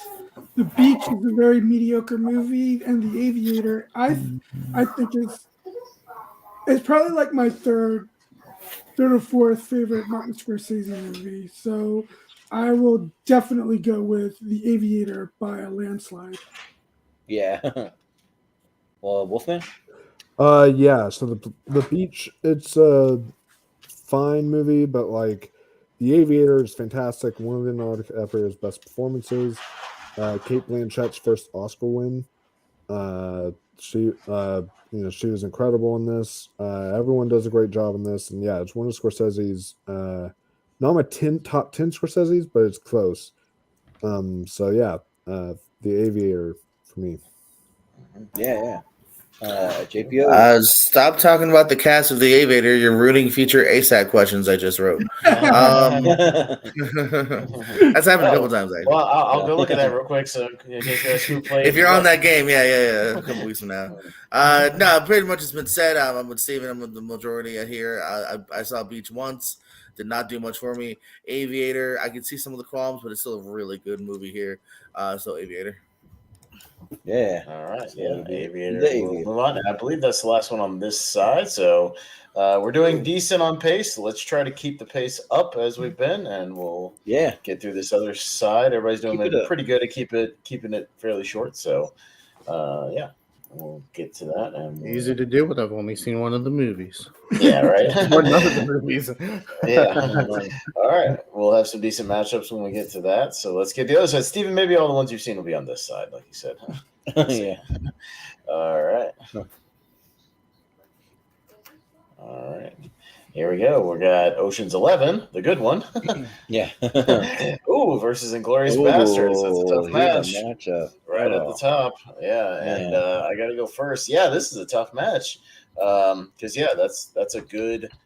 Ocean's 11's a great remake that if we ever do our good remakes and bad remakes tournament, Ocean's 11 will definitely be in the good ones. Yeah. And Inglourious Basterds is actually sort of a remake as well, kind of.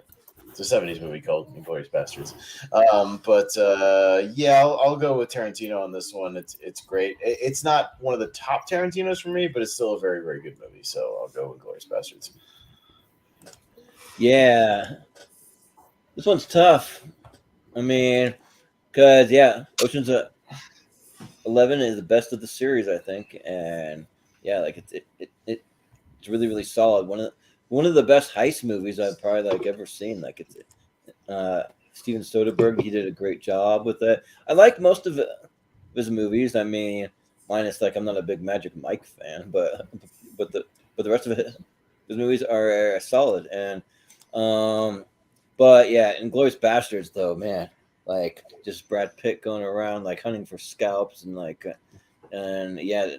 it's got just as big of an ensemble cast almost as Ocean's 11 does, but I think I got to go with a Tarantino over Soderbergh, so I'll go with Inglourious Basterds. All right, Steven? I like Inglourious Basterds. I don't love it as much as most people do. Ocean's 11 is actually one of those rare remakes. It's actually better than the original because way better. Way better. Because I actually thought the original Ocean's 11 was kind of boring. It is. You're correct. You're correct in that. Trust me, I've seen it. It's not. I don't know with Frank Sinatra and those guys. Rat Pack, it's not a great movie. Not a great movie. Yeah. No. That's a good remake because it took a movie that had a great premise, it didn't do it very well, and got better people to do it better. That's a good remake. Do more of that. Remake bad movies. Yeah. Hate to vote against Sam Levine, but I'm going with Ocean's 11. Ooh, all right. Tommy Donowitz not getting any love. All right, Wolf.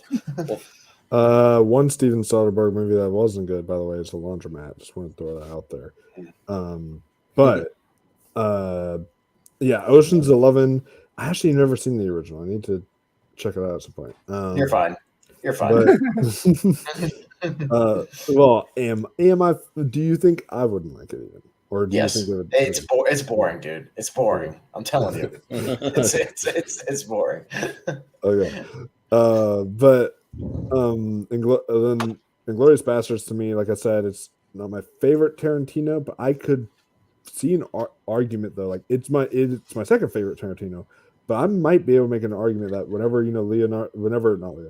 getting confused. Whenever Brad Pitt says, "I think this might just be my masterpiece," I can honestly might be able to say that about Tarantino in this movie. This might just be Tarantino's masterpiece. Like, this might be like his best film. So, like Inglourious Basterds is just phenomenal. So, as much as I like Ocean's 11, it's got to be Inglourious Basterds for me. Well, it's good to know about The Laundromat because that movie looked kind of good from the trailers, but I guess it's not good. He does a weird thing where it's a weird movie. It's not that good. Yeah. Yeah, this one, man, I do like Ocean's 11, but it's just another unfortunate, round for it because Inglourious Basterds again. You're taking on a juggernaut here. So yeah, definitely Inglourious Basterds. Yep, and Brian also too. Yep, Sam Levine, shout out, shout him out. Jacob. Yeah, so much like Ocean's 12, I have not seen Ocean's 11 either. About Inglourious Basterds is also a blind spot of mine. It's one that I'm looking forward to. Doing the Tarantino watch at some point, probably sooner rather than later, because I do own like all of them, so it's going to be really easy to just pop them in and get it done.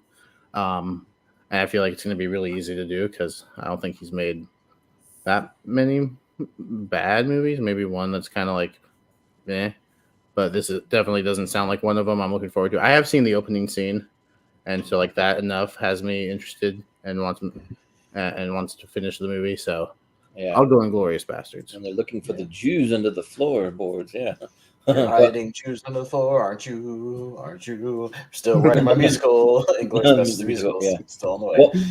Well, Jacob, you're gonna need to see Ocean's 11 for all those prequels that are coming. You got to see. Yeah. Well, oh, yeah. We got Titanic versus Megamind. Yeah, Jordan. Yeah, this one's pretty easy for me. Like, y'all know my thoughts on Titanic. Not a fan. I just don't really care for it. I mean, I've seen it multiple times too, and it just doesn't really do much for me. You're not gonna go watch it in 3D in February or March? No, I'll pass on that one. But 4K and 3D. But I'm not gonna say it's the worst movie ever made. It's nowhere near that. It's just kind of just boring for me. So, but Megamind is a lot of fun. I think yeah, you got Brad Pitt being the hero, then Will Ferrell being the villain, and it's one that's my brother's favorite animated movie. I think I might have mentioned that before. So he'll have it on at his house, and I'll watch it when I go over there. So, yeah, I'll vote for Megamind. All right, Steven? I'm really looking forward to Titanic being re-released because I haven't seen it in theaters since it was originally came out in 97. You haven't? Well, I've seen the movie, or some of the movie, but I haven't seen it in theaters since 97. Theaters, yeah. Because they did re-release it a couple of years ago. I saw it in 3D a couple of years back when they released it. Yeah. I'm so confused because I'm like, it already released in 3D. Why are they because he remastered it again in 4K now, so now it's coming out again. Because he's got to hold those top 3 spots of the box office of all time, brother. You know what I'm saying? Yeah, right. Yeah. Jeez. Must be part of it because he's remastering that and he's not remastering T2. Yeah, Come because on. now Avatar 2 is in the top 5 of all time. Now he's got 3 other Or movies he's in the not, top 5 of all he's not time. remastering True Lies. He's not remastering. Yeah, come on. Yeah, didn't I hear that True Lies isn't even available on Blu-ray right It's not yet? even on Blu-ray yet. No. not even on Blu-ray. Isn't like the best. Abyss 2 or something like that? The Abyss is Would have made a little. The Abyss is very strongly rumored to come out this year in 4K. It is. Very, very strongly rumored. Like they're saying by spring or summer it should be here. So yeah, it's True Lies would have made a little bit more money. He would have cared more about going back to it, I guess. So let's do much better. I haven't seen Megamind. Even if I had, I doubt it's as good as Titanic. So I'll go with Titanic. Yeah. So fun fact, I just found this out. Apparently, I forget what country it was that banned the release of Titanic in 3D when it was being released in 3D because they were afraid the anniversary of the sinking of the Titanic. Apparently, whatever country it was, I heard that they banned it because they didn't want people trying to grab Kate Winslet's boobs or something like that. It's like because the boobs would be in 3D, something like that. It was like kind of a weird thing I read up on, but I'm kind of in the same mindset with both of these movies. I think that they're both just kind of, I don't know, like okay or like just kind of generic. I'm not like really that big of a fan of either one. But I guess I have more memories with Titanic, and it came out my birth year, so there you go. There's another one that came out in 97. So so because of that, I'll go to Titanic. Yeah. JPO. I'm gonna go with the one that's an absolute classic and will stand the test of time. Megamind. All right. Sounds good. This one's actually pretty tough for me because I really enjoy Titanic. I think you got a great romance movie in the first half, a great disaster movie in the second half. But Megamind is just a lot of fun. You know what? I'm gonna go Megamind. Yeah, and also Megamind, they didn't have to re-release it in 3D. That shit came out in 3D during the first original run. So Megamind's really good. I definitely advocated for it on Tier Ranker. But yeah, I'm a big fan of Titanic. I continue to be a big fan of Titanic, and good romance and one of the best disaster movies ever made. Period. I think the last hour and a half of that movie is a banger. So I'm gonna go Titanic. And with that, we have another tie, and it goes to Wolfman. Ooh.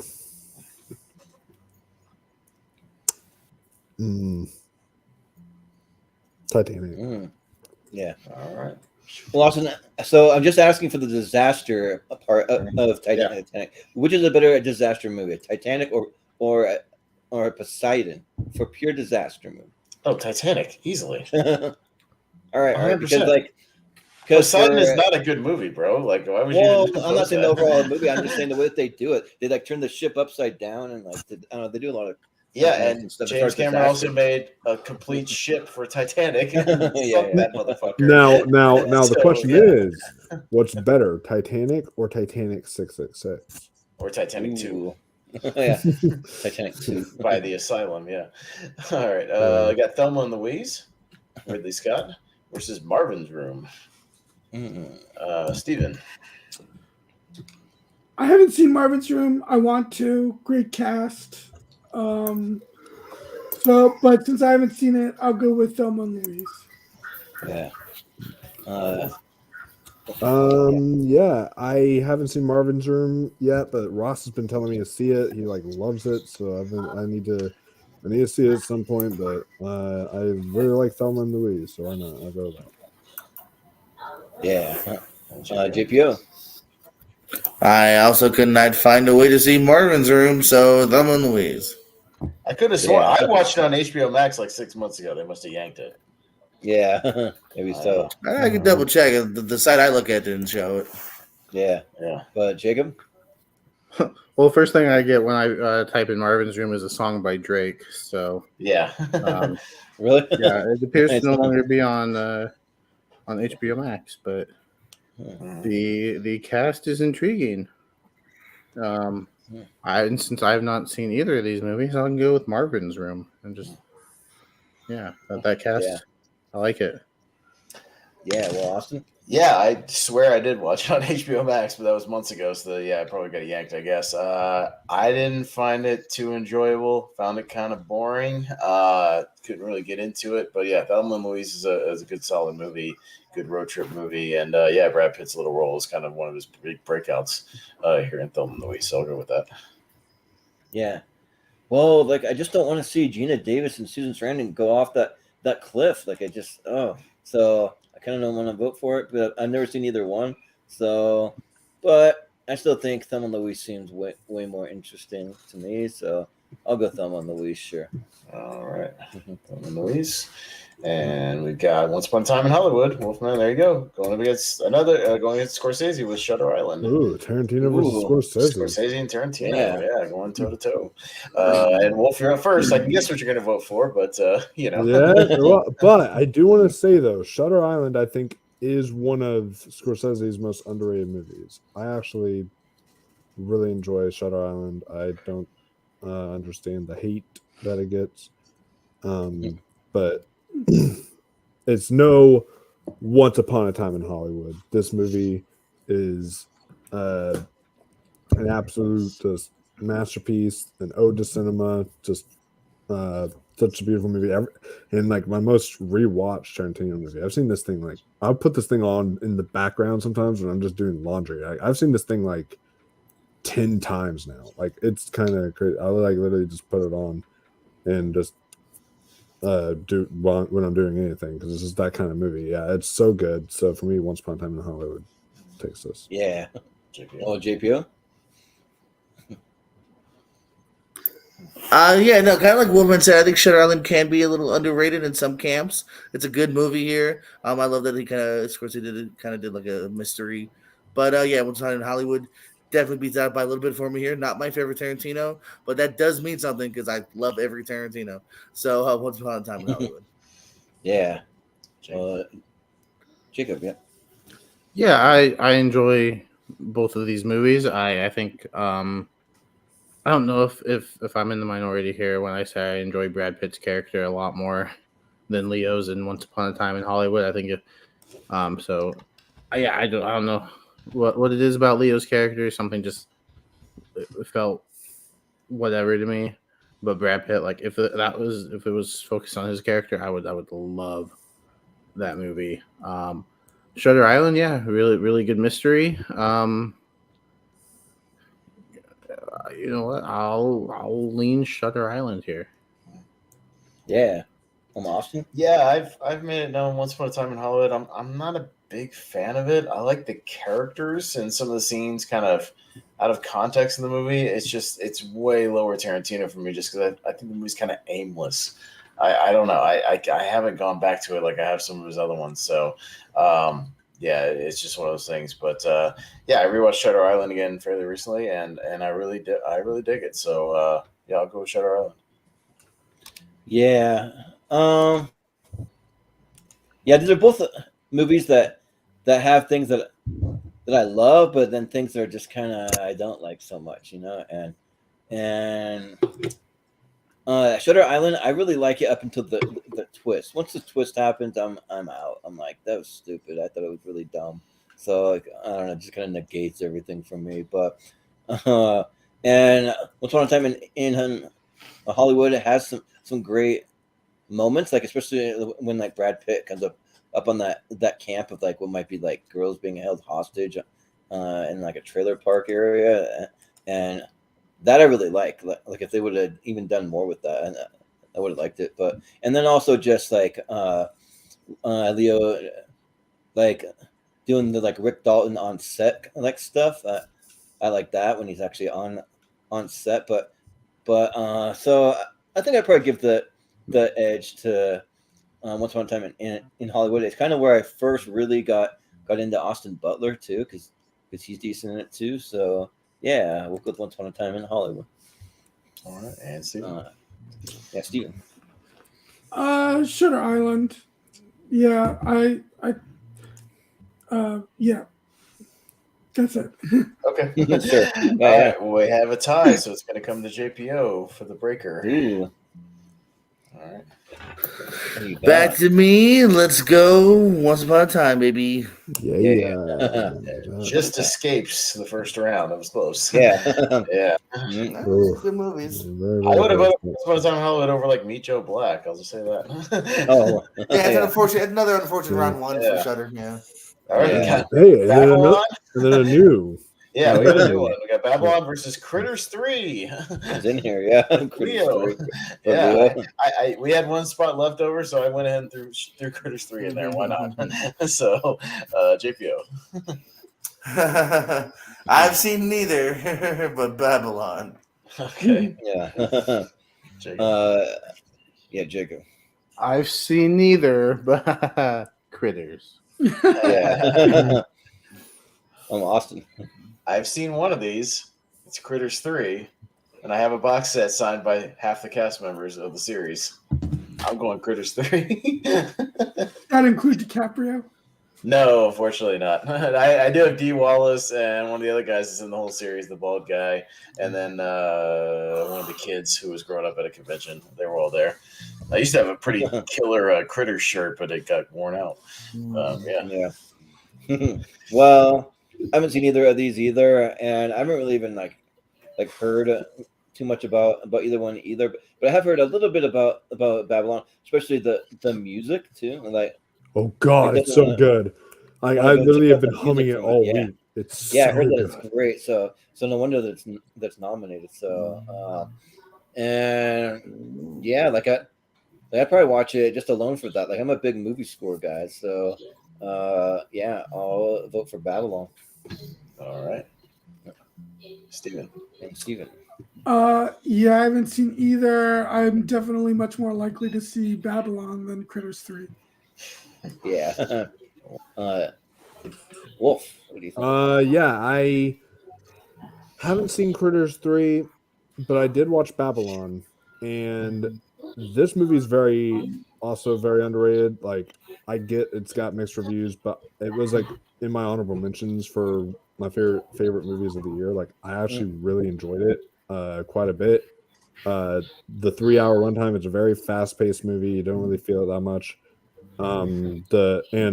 For a very immature movie, I use that term. Like, Wolf of Wall Street is an immature movie, but like a very well done. But that's kind of the term I'm using for a movie that is very immature. Brad Pitt delivers probably the most mature performance in it. Like, he's very, very good. Like, I would have argued he was worthy of a nomination. Yeah, the score is incredible. I've been listening to the score constantly, and I bop to that thing, man. It is so catchy. Just best score of the year, hands down. I hope it wins. But and yeah, I was a big fan of Babylon, actually, so I would give it to Babylon. All right. Yeah. We tried, Jacob. Yeah. All right. Got Revenant versus Bullet Train. Another recent one. Jacob. Yeah. Oh, this one's actually really tough. Yeah, I remember really enjoying The Revenant when it first came out, and Leo, finally, even though he probably should have won one. Yeah, a few times before. He finally got one. Yeah. But very deserving for this movie as well. I think he gives an incredible performance. And Tom Hardy is also really good. But man, Bullet Train was such a surprise. I didn't expect to have as much fun with it as I did. I think Brad Pitt is just having. He appears to just be having the time of his life. I think there are several fight sequences which are just incredible. I think the one between him and Brian Tyree Henry, where they're supposed to be quiet, is just hilarious, but also really well done. Oh man, Bullet Train. Yeah. Austin. Yeah, I saw Bullet Train in the theater. I liked it. I didn't love it. I think it's like an amalgamation of a lot of different movies kind of thrown together. But yeah, I rewatched The Revenant not too long ago because I picked it up on 4K. It looks great. It's amazingly well done. You even could make an argument, Wolfman, for Tom Hardy winning supporting actor. He's really great in that movie as well. Oh so, yeah, he is. Yeah, he's really, really good. He like barely speaks in it too, if at all. But he's he's really good. But yeah, I'll give it to The Revenant. It's a great movie, and I really enjoyed my rewatch. So yeah. Yeah. Well, The Revenant, I'm kind of lukewarm on. Like, I think it's good, but I don't really think that it's great. I think that it's like Dicaprio, yeah. But yeah, I think that like Leo's definitely the best part of it, so that it's appropriate. Tom Hardy kind of he's just walked around quiet, but what he does with his quietness kind of works, though, you know.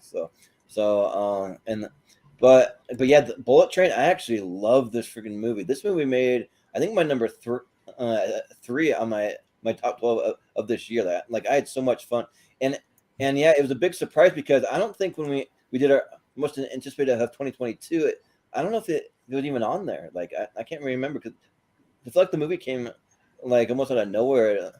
Like a surprise, like you got the trailer, and I'm like, "What is this movie? This looks freaking awesome! This looks like a Guy Ritchie meets a Quentin Tarantino movie, and the fight scenes are like really, really cool. There's a lot of great cameos that'll pop up. I won't spoil them, but just go see it though. Like it's like really, really fun. Just on this train that like just one crazy thing after the next thing happened with there after this briefcase. So yeah, so I'll vote for the Bullet Train. Yeah, or Bullet Train. Not the Bullet Train. Steven. Yeah.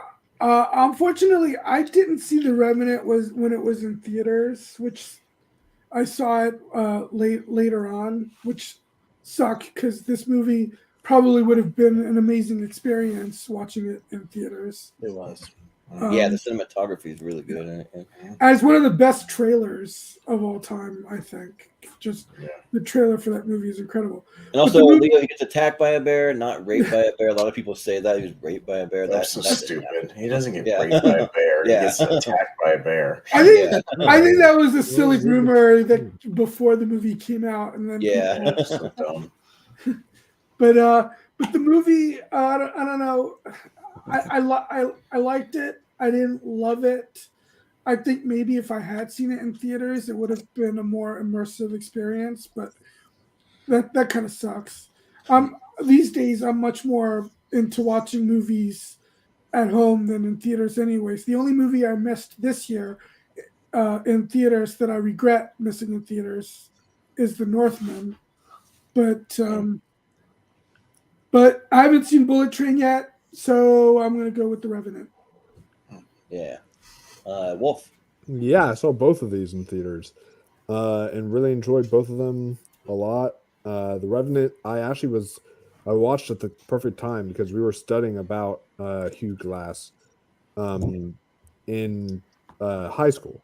And so, like, when we were reading up on the events of what happened in this movie, and then I got to watch it, it was like kind of an interesting parallel there. But and it is very accurate, but also takes liberties too, which is nice. But yeah, I thought it was a great performance from Leonardo DiCaprio.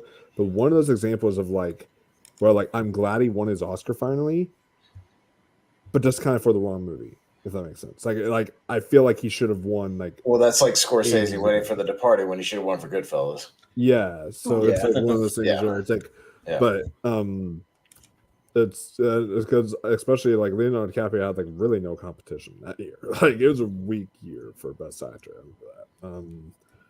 But yeah, he was. I mean, you eat a yak liver, and you win an award, a raw one. That's how it is. What it was, a yak liver. Yeah, apparently he like really ate it and got like really sick. Wow.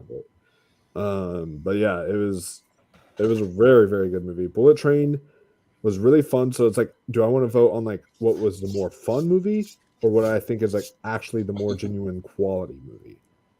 I think I'm going to go leaning towards the more quality film. Like I think The Revenant was actually like really, really good. So yeah. All right, JJ. Well, It's a tight one. I really dig Revenant here. Good, just great flick about the will to live, revenge, coming back. But yeah, Bullet Train. I mean, you definitely said like I've said before here. It's really kind of depends on what's more up your alley. It's in my top 10 last year. I'm gonna go Bullet Train. yeah. All right, and it's going to be a tie to Barber. Ooh. Nice. Well, I just wanted to also just show off the cool steel book. Yeah. So that's what you're voting for? That is cool. No. I didn't say that, but Leo on the front, Tom Hardy on the back. I kind of dig it. Just want to show that up. And I'm gonna give my tie-breaking vote to Bullet Train. Whoa, Yeah, that's Bullet Train. like maybe the biggest upset. Wow. So the far. movie that Leo, no. one of the two people in the thing he won the Oscar for, is not out of the first round. Yeah, right. Wow. Wow. Yeah, but he could have won Oscars for a lot of stuff before this. Yeah. Wow. Wow. But he didn't win Oscars though. That's the I know. thing. Well, that's not Got our fault. Inception versus Basketball Diaries. Is anybody voting for Basketball Diaries, or can we just skip this one? No, that never movie even seen is it. weird. Never seen it. Actually, blind bought that. Like I don't blind Yeah. buy stuff much, and that movie was weird. All right, so we'll save some time on this one, but I think Inception would have won that one anyways. All right, so we got Fury with Brad Pitt versus recently The Lost City with Brad Pitt. So we included some recent stuff for him, yeah. So I'm up first. Yeah, I didn't get around to The Lost City. I heard good things, so maybe I'll watch it if it pops up on, I don't know if it's on a streaming service right now. I'm sure it is somewhere. Paramount. Yeah, I'll get around to it eventually, but I love Fury. I think Fury it's quickly becoming one of my favorite just war movies in general. Like, I think that movie's fantastic, really entertaining, really stylish. David Ayer directs the shit out of that movie, and I think Brad's great. Shia LaBeouf's great. Michael Pena, everybody in that movie. John Bernthal's awesome. That movie just knocked my socks off. I dig it. So yeah, I'm going Fury big time. Yeah. Yeah, The Lost City. I remember that I walked into our TV room and my dad was watching it, and so I sat down and I watched some of it because that movie is good, The Lost City, and it's fun. But I mean, it's good, it's fun, but Fury is great. Fury is like so good, and I think that the like Shia LaBeouf. I don't know the exact rumor, but the rumor is that they didn't bathe for like weeks at a time to kind of get into this role and just like have the look for it, and then Logan Lerman, he's great. John Bernthal. I mean, I mentioned this before, but just for anyone watching, when I met John Bernthal at a Comic-Con, me and my buddy Sam asked him what his next project was. And he's like, I'm going to do this a tank movie with Brad Pitt and Shia LaBeouf. It's going to be awesome, and I'm really looking forward to it. So yeah, he was a really cool guy to meet. So, but yeah, and Fury is awesome. So I'll go with Fury. And Steven? So people have mentioned how Tom Cruise or Keanu Reeves don't age or whatever, but talking about someone who doesn't age. I mean, Sandra Bullock is 58 years old, and she's still absolutely gorgeous. Mm-hmm. I'm sure if I have seen Fury, I'd be voting for Fury because that movie seems like it would be right up my alley. But since I haven't seen it, I will go with The Lost City. Ooh, all right. Wolf. Yeah, I saw both of these, and if Puss in Boots: The Last Wish didn't exist, I would have said The Lost City was the biggest surprise of 2022. Because Puss in Boots takes the title, but The Lost City was a big surprise for me. Like, I thought this movie, I watched the trailer, I was like, okay, it looks like it might be like could be good, but it looks like it might be like a generic kind of comedy. It was really fun. I had a blast with this movie, and Brad Pitt is like steals the show. He's not in it long. He's like maybe in it for like 10 minutes, something like that, but 15 minutes. But he is really, really good. Like, and yeah, just if you haven't seen The Lost City, I definitely recommend it. It's sort of like Ticket to Paradise last year as well, but just better. But I did also see Fury in theaters, and I thought this film was excellent, and just heartbreaking aspect is that at all for me. And so I gotta say that I will be furious if Fury doesn't make it. So Yeah, and I don't know if the directors for Lost City, like if they've done much else, but it's by a pair of brothers, Aaron and Adam Nee. I never heard of them, but yeah, I'd be interested to see more from them. So, JPO. I mean, yeah, I'm definitely not going to vote for Fury here. Lost City's fine. It's a fun little time here, but kind of forgettable, and it's not something I'm going to probably go back to. Fury is great here. You already taken out the ensemble here. Even the quieter moments are really good here. I really dug it. So Fury. Yeah. And then Jacob. Yeah, the Lost City has the distinct honor of being my second favorite Brad Pitt movie of 2022, my second favorite Daniel Radcliffe movie of 2022, and my second favorite Brad Pitt Sandra Bullock movie of 2022. Wow. Because I do prefer Dog, Bullet Train, and Weird over The Lost City. They're gonna say Babylon for one, but no, I haven't seen Babylon. So who knows? It might be my third favorite Brad Pitt movie of 2022.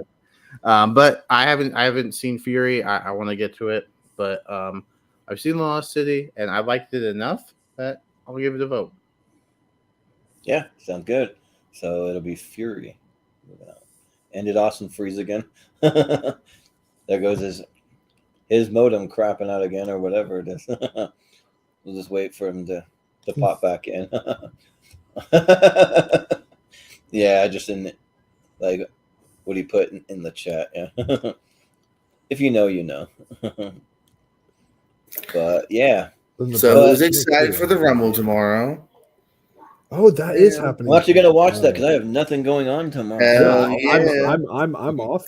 Well, actually, I do have something going on tomorrow. I'm gonna watch the movie You People that just dropped, and then I'm gonna watch the Road. Dude, I was gonna watch that. I was gonna watch that tonight, but it's like a movie like that should not be an hour and 58 minutes. Like what? Oh, it went to the Apatow School of Living a little too long. Yeah, like I'm still definitely gonna see it though. I probably will watch that tonight. Hey, it's 2 minutes under 2 hours. Yeah, there you go. That's not quite two. Here. There you go. Jesus Christ, AT&T's pissing me the fuck off tonight. God damn it! Inception. Yeah. Fuck me. All right. I mean, That's good. Yeah. Well, you're up there twice. I don't know how to remove the other one. How am I up there twice? I don't know. There we go. I'm up there twice. That's weird. Yeah. All right. Austin. All right. What do you think, Austin 1? All right, Austin 2. Yeah. All right. I got Fight Club. All right. Versus Ocean's 13. Okay. All right. Jordan. Yeah. So Ocean's 13, in my opinion, it ranks number 2 out of all the Ocean's movies. I think that's fun seeing them all come back again to do one more heist with this group together. I don't know if we'll ever get an Ocean's 14, but we got Ocean's 13. So, but Fight Club was a huge surprise for me because I was very late to the party when I saw it. I was maybe like 2 years ago, so roughly, when I saw it, and yeah, like I didn't even see the twist coming after all these years. The twist still hadn't been spoiled for me, so that was cool. And yeah, like R.I.P. Meatloaf in it. I think Helena Bonham Carter's great in it too. So yeah, I gotta go with Fight Club. Steven? I will go with the second best Brad Pitt, David Fincher movie. I'm sure there might actually be two others actually. Yeah, there's 2 others actually we haven't gotten to yet. Yeah, 2 others. Yeah. So yeah, I'll go. I enjoy Ocean's 13, but definitely, Al Pacino playing the bad guy is always great. But I will definitely go with Fight Club. Yeah. Well, Wolfman? I know we're not supposed to talk about it, Wolfman, but you got to talk about it a little bit. We already broke the first and second rule. Yeah, right. Come on, guys. What the heck? But I am going to go with the best David Fincher, Brad Pitt movie, and best David Fincher movie, period, of all time, Fight Club. And I also want to say this, it's sort of a spoiler for my top 64. I have seen this movie many times. I have analyzed it. I've seen many breakdowns, all this stuff. And this is, I'm obviously coming to this biased because Fight Club is my second favorite movie of all time. So I think that this film is absolutely. So he's going to pull it for it pretty hard in this tournament. So then, yeah, so I think it's absolutely brilliant. So for me, Fight Club, easily. Yeah. All right, GPO. Yeah, poor Oceans had a tough bracket thing here for me anyway. Because once again, I got no problem with Oceans 13. It's a very fun, smooth flick, but Fight Club, it's one of my favorites too. Fincher and Pitt make nothing but great films together. So Fight Club. I've said my bit about the Oceans movies, so I'll just vote for Fight Club because I've seen it. And funny enough, like the first time I watched it, I don't know if it was just like who I was watching it with or whatever, but like I just wasn't into it. And I was like kind of like, what is this? This is a beloved movie. Like I don't get it. Went into it a second time, and no, I think this movie is incredible. So I'll go with Fight Club. It holds up even better on rewatches, and like whenever you're able to like process it and dissect it, like it it gets just even better and better and better throughout the years. It'd be cool if you could buy Fight Club soap made from like actual human fat. Like I'm just curious what that would be like. But Austin, I'm not supposed to talk about it, so I'll just put it through.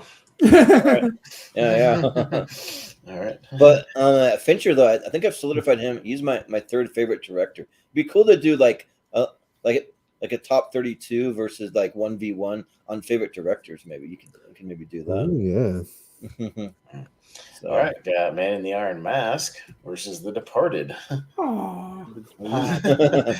Steven, really? All for Man in the Iron Mask? Okay. I like the Man in the Iron Mask. It's actually, you've got a lot of great actors in there, and it's a fun movie. But yes, obviously, The Departed is getting my vote because it's my favorite Scorsese movie. I love it. I've seen it. I've seen it many times, and I actually seem to love it every time I see it. Because the first time I saw it, I actually didn't love it. It's one of those movies that just grew on me the more and more I saw it. Yeah, sounds good. Wolfman. Yeah, another one I haven't seen the original for. I haven't seen the movie that The Departed is based on. Yeah, I love it. I think it was fantastic. I will say I never understood like why of all the actors, why Mark Wahlberg was the Oscar nominated one. I mean, he's just that is weird. Should have been Jack. Mark Wahlberg. It's like how did Jack Nicholson not get nominated? He's great. I'm like Jack Nicholson is like better. Leo's better. Matt Damon's better. Like I don't know. Alec Baldwin might be even better. He's really good in that movie. Yeah. But yeah, the Man in the Iron Mask, it's fun. Don't get me wrong, but it ain't no Departed. So I'm gonna have to go with Departed. Yeah, once again, jumping on that bandwagon. It's been a while since I've seen Man in the Iron Mask. Didn't love it, but I liked it for what it is. Departed, I absolutely love. This might be my favorite Scorsese film. Like you guys said, everyone is so good in this. Nicholson is so fucking evil. I love his little line of she felt funny after he murders a couple. I love it, man. Departed. Yep. Jacob.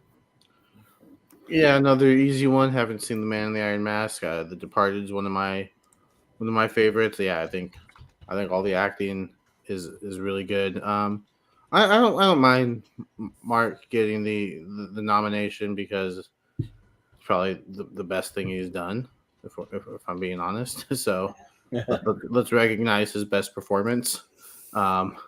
But yeah, no, the Departed pretty easily. Yeah. Awesome. Yeah, it's gonna be The Departed pretty easily for me too. I did rewatch Man in the Iron Mask not too long ago because they put out a new Blu-ray of it, and it was okay. But there's certain things about it that was all right. But I hadn't seen this in theater, so I was due for a rewatch. It was all right. But yeah, the Departed pretty easily on this one. Yeah. I've not seen the Man in the Iron Mask. I went to the theater and I saw the Star Wars the Phantom Menace trailer, and then I walked out. So I didn't see it because it premiered with the Man in the Iron Mask. But yeah, so I'll go back and watch it someday. But the Departed, like I think that it's really, really good. Like I don't love it as much as a lot of people do. I think that it's a little lower on my Scorsese list, but I mean it's still great in that cast. I mean, like it's an incredible cast, and it's a great movie. So yeah, it's gonna be The Departed. All right, The Departed. The Departed. And Departed. You got Big Short versus Body of Lies. More Ridley Scott. All right, Wolfman. Talked about how much I hate Don't Look Up, but I don't hate this one. Big Short is actually really good. So because of that, and because of the fact I haven't seen Body of Lies, I will go with The Big Short. Yeah. JPO. I like both of these here. It's one of the less talked about DiCaprio films of the last 10, 15 years because it's probably just not that next level. But it's actually a really good flick that's worth checking out. But I really like The Big Short here. Probably my favorite of the more slightly serious McKay movies that we've been getting these last few years. I think everyone you see on that poster is really great here. And I like the style. I like the little interludes with Margot Robbie and everything. I dug it. Big Short. Yeah. Jacob, what do you say? Yeah, I've not seen Body of Lies, but The Big Short I watched fairly recently. We were doing a top 12 Steve Carell movies, and so this was a blind spot that I wanted to get out of the way, and I'm glad I did because I think everyone on the poster, like JPO just said, delivers. I think the script is really good, so I'll go with The Big Short. Yeah.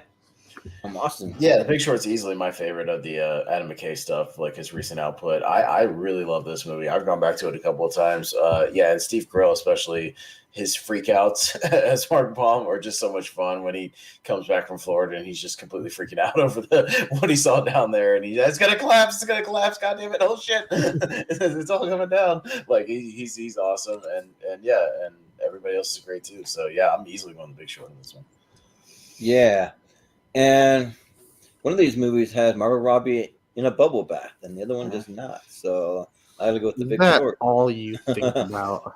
Yep. It also has Selena Gomez for some reason explaining synthetic CDOs, whatever those are. I forgot she was in this. Yeah, right. Yeah, she just my pops up explaining some God. complicated banking. You forget because she's not the one in the tub. The tub is the memorable one. Yeah, right. Yeah.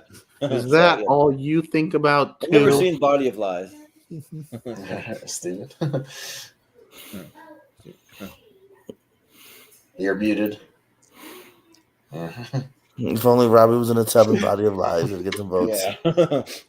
So you don't say that about Brad Pitt, but in Troy, but you will see that when people talk about Margot Robbie. Yeah. Okay, I haven't. I The Big Short is actually a big blind spot for me.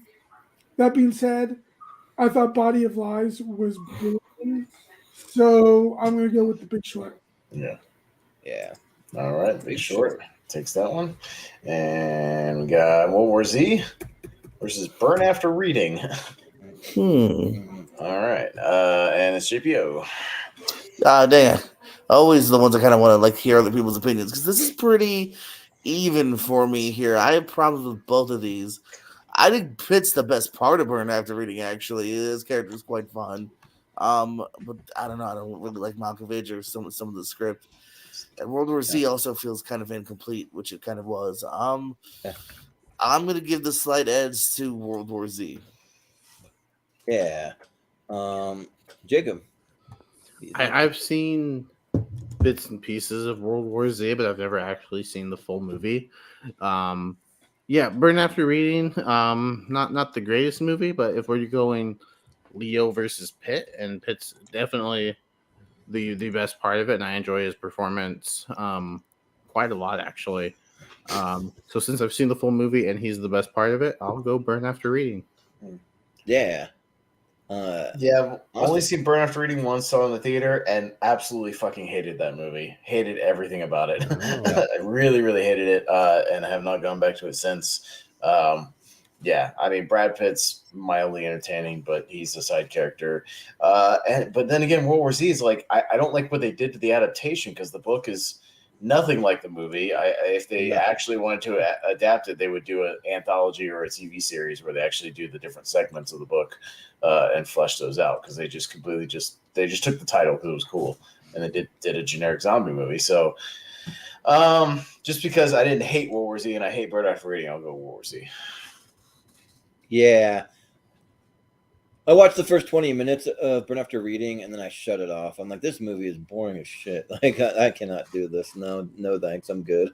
So, and I actually really like World War Z. I remember seeing the trailer, though, over and over again with the daughter. It's like, Dad, what's martial law? Like, just over and over again.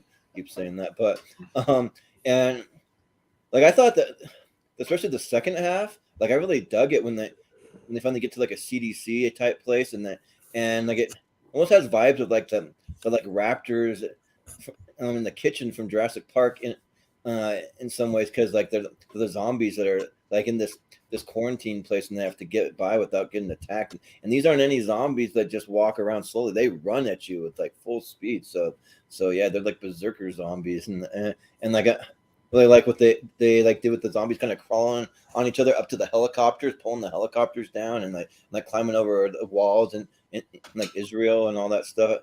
So yeah, I have a lot of fun with it, and it's a good memory that I had with my brother because we live close now, but we didn't always, and that was something that we did when I went to go visit him once when this movie came out. So I'll vote for World War Z.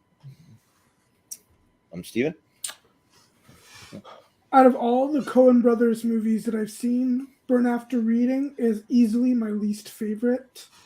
War Z, when I first heard about it, like a PG-13 zombie movie, but it works because it made if the movie focuses more on obviously tension and gore, and I think I think the movie's a lot of fun, so I'll go with War Z. Yeah. All right. You vote Wolf? I can't remember. No, not yet. Okay. And first off, Burn After Reading is not the worst Coen Brothers film when Hail Caesar exists. Okay? Yeah. True. I'd go back to Hail Caesar. Really? Okay. I don't. Not excitingly, but I would. Yeah. I actually. I don't love it. It's one of the weaker ones. Coen Brothers are my top 5 favorite filmmakers. I love them. But Burn After Reading, I think I do enjoy, but it's not like one of those ones I really go back to that much. World War Z is one I've seen so many times because, like, for whatever reason, it's like my mom's like favorite zombie film. So a lot of times, like, I'll like rewatch it with her and everything like that. I think she just gushes over Brad Pitt movie or whatever. I don't know, but no, I mean, it's not bad. I mean, we never got that sequel and stuff. And the video game's really fun, by the way. I don't know if you ever played the World War Z. It's really fun. But with that being said, I don't know. I guess I'll because World War Z I think is in the lead, so I'll give it to I'll give Burn After Reading some. All right. Yeah. Sounds good. World War Z. All right, we're almost there. I think we got maybe 2 more matches, something like that. 2 or 3. Oh, I'm in 3 or 4 maybe. Snatch versus Spy Game. Jacob. These French fries are making me thirsty. I'm already on my refill. Anyways, Jacob. Haven't seen either of these. I believe I've heard more about Snatch, so I'll go with Snatch. Yeah. Austin? Yeah, I'll go with Snatch. I haven't seen either one. I haven't seen Spy Game. I saw Snatch and only watched that movie with subtitles because you cannot understand half of what they're saying. I'm just like, man, those Guy Ritchie movies when they're talking in whatever like Cockney accent, I think it is. But yeah, it's like the SNL sketch. Don't you go running around and re-row. Yeah. Yeah. So, but the movie's good. I just like I didn't really like fully appreciate it. Like I think I've seen it twice, and the first time, like I had no idea what was even happening, so I went back and watched with subtitles, and it made sense, and it was really good. And I know that they have Snatch, like that character, as like some kind of like video game character. I don't know if it's in like some fighting game or something, but I can't remember what it is. I'll have to look that up. But he's like some kind of DLC or something you get. But yeah, I'll vote for Snatch. I haven't seen Spy Game, so Steven? Spy Game is pretty good. I mean, the ending is a little rushed, but other than that, it's pretty good. I think Guy Ritchie's kind of hit and miss with me, but Snatch is one of his more enjoyable movies, so I'll go with Snatch. Yeah, Wolfman. Yeah, Snatch is my favorite Guy Ritchie film. I really enjoy it quite a bit. Spy Game I've not seen. Honestly, this is like maybe even the first I'm hearing of this movie as well. Like I need to check this one out. Well, it's got spy on the title, so it'll probably show up for our spy movies thing as well. If anybody wants to watch it, probably. Yeah. Yep. It'll be Although to be fair, who knows? It may not even be about spies because I was playing like that Blockbuster like game that you can get. I played that with like some friends, and the movie was like movies with characters who would go to jail, and he said, and you're like timed, and he said jail. He just randomly said that just to see if that was a movie.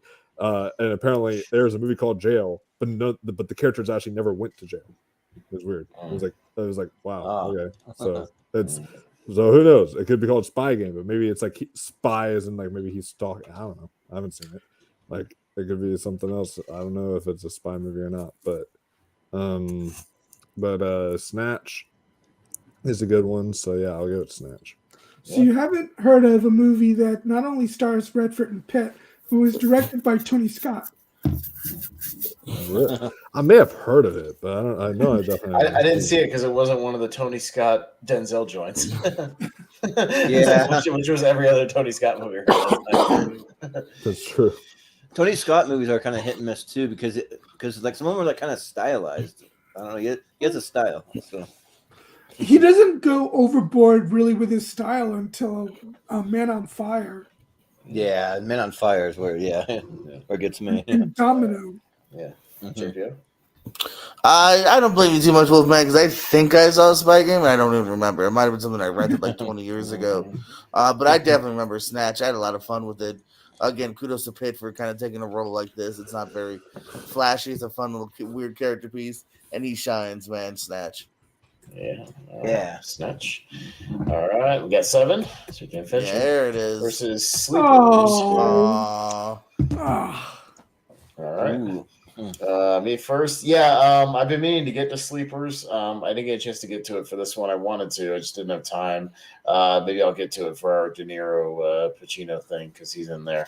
But yeah, 7 is 7. It's awesome. It still works very, very well. Pitt's great. Yeah, I mean, who doesn't love 7? It's a great movie, so I'll go with that. Yeah. I've never seen Sleepers. I don't even know that much about it, so I can't really say much. But 7's great. Yeah, like 7 really surprised me. I didn't think it was going to be a horror movie. I thought it was just going to be like a crime kind of thriller, but it's all of the above. So that's great. I mean, yeah. Steven's got it on his name. What's in the box? That's what you wonder, and it's shocking. I won't say what it is, but yeah. So I'll go with 7. Mm-hmm. So Steven. There's been a few other movies that are in my top 128 that I didn't say. 7 is one of those. It's absolutely fantastic. But since I think I know where this is going, I'm going to show some love to Sleepers because I think it's a really underrated, great movie, great ensemble cast. So yeah, I'll give my vote to Sleepers. All right. Yeah. Wolfman, you there? I'm here. I was Yeah. just having to grab my computer charger. Yeah. Okay. Okay. So, yeah, I have not seen Sleepers. Another one I'm gonna have to check out at some point. But I have seen Seven, the second best David Fincher movie, second best David Fincher Brad Pitt movie, and it is my top 128. So I'm definitely gonna say 7. I think this movie. Ooh, spoiler alert for your 128. Yeah, That's okay. Yeah. Y'all are sleeping on Sleepers, and so was I up till 2 days ago. This is the one I did pick to see for this tournament. I feel like I wasted my time because I'm totally voting for 7. But Sleepers was really good, though. It's a really interesting tale. It goes throughout a couple different generations of something happens to these kids, and later on maybe they kind of go back for vengeance. De Niro's so good in it too. He's a supporting character, but he's really good in it. You see Hoffman, Jason Patrick, Kevin Bacon's such a piece of shit. But yeah, Sleepers is good. Definitely we're checking out HBO Max. But yeah, 7 is just so good. Again, really one of the first signs like this is how damn good Fincher was and continued to be. It was in the bag. 7. Yeah. Sounds good. Jacob. It's 7. I haven't seen Sleepers. Yeah. Well, Sleepers will have another chance for our De Niro tournament. It'll be in there. But get to at some point. Yeah. Does Sleepers take place in like a jail or something like that? A chunk of it, yeah. A good chunk of it, yeah. Okay, because it might show up with. Is there anyone that sleeps in Sleepers? No, you get what the title is later on. Okay. Yeah, but it might show up down the road. We want to do a jail and like insane asylum type of. Well, I don't know if it's a jail. What would you call it, Steven? It's like a kids detention things. I don't know if you would call it a jail. Well, that would count. Yeah, a juvenile. All right, then totally. Yeah, sure. Why not? Yeah. All right, so we got The Devil's Own versus Catch Me If You Can. Jordan. Well, I've never seen the Devil's Own. I can't really speak on it, but Catch Me If You Can is great. Like Catch Me If You Can's like for Spielberg movies, it's like top 5 for me. Like it's really really good. Like I'm really high on it. Like I think that Leo and Tom Hanks, they work really really well together, and then also Christopher Walken, like him in it, and yeah, like Frank Abagnale. I think that's a really intriguing character. So yeah, I'll go with Catch Me If You Can. All right, Steven. Catch Me If You Can also has early roles for both Jennifer Garner and I believe Amy Adams. Amy Adams, yeah, she pops up halfway through the movie. Yeah. But I think The Devil's Own is really underrated, and so because you think you know where it's going, you'll vote for The Devil's Own. Yes. I got you. Yeah. Wolfman. You guys finish each other's sentences. Don't forget. Jacob Barber has screwed over streams before for saying I don't like it. So I'm gonna. We'll see. But no, I The Devil's Own. I haven't seen that so long, but it was good. But Catch Me If You Can is Harrison Ford movie. Catch Me If You Can is like one of the just like you said, Jordan. It's like one of the best Spielberg movies. Period. I thought the film. Yeah. Really, really good. So yeah, I'm definitely gonna say Catch Me If You Can. We got to pit Harrison Ford filmography up against somebody.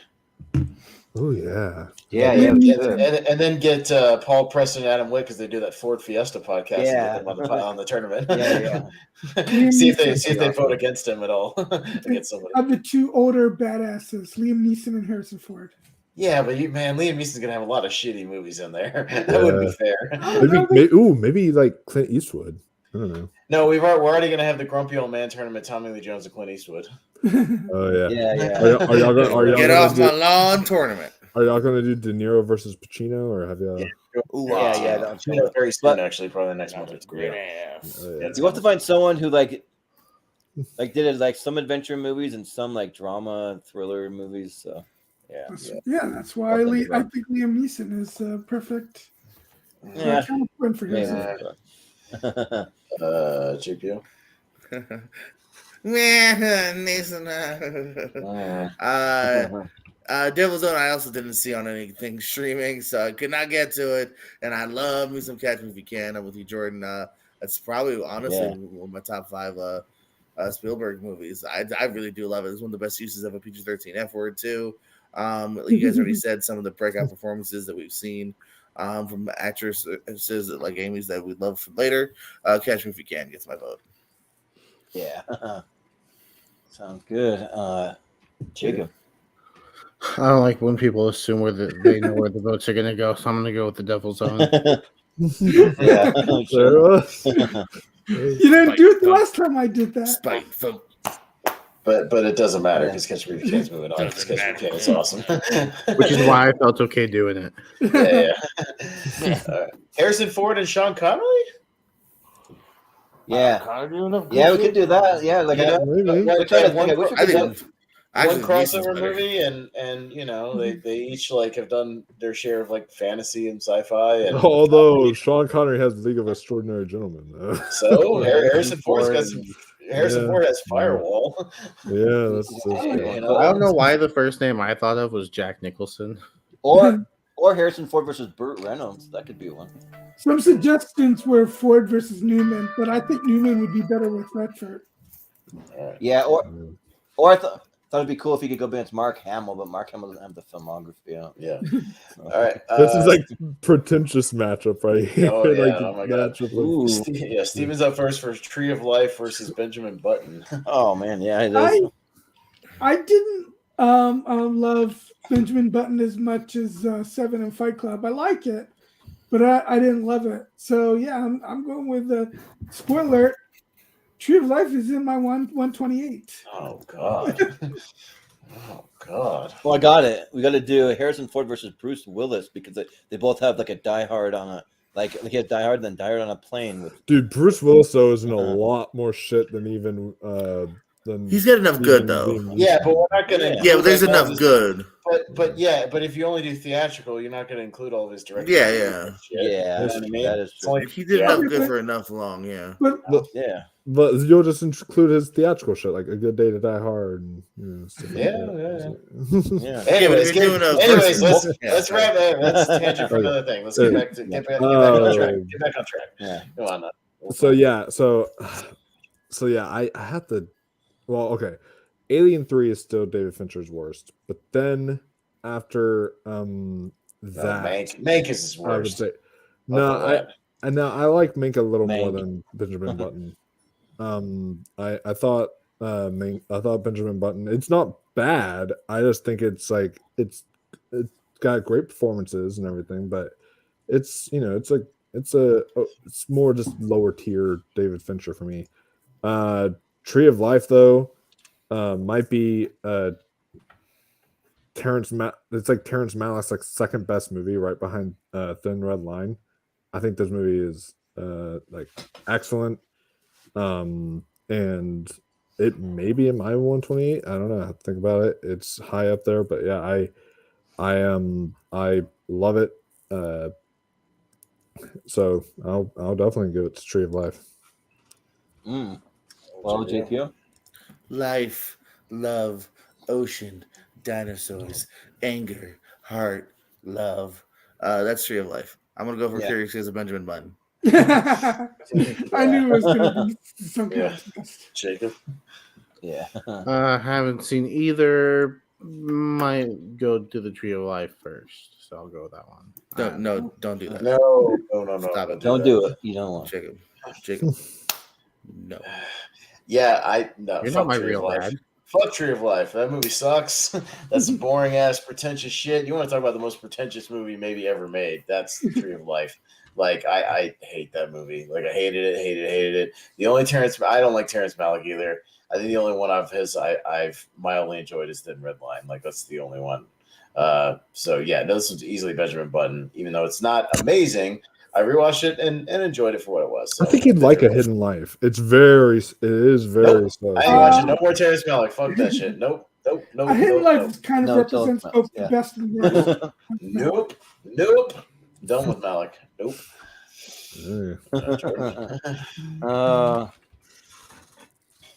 Let's see. Yeah, definitely not Tree of Life. No.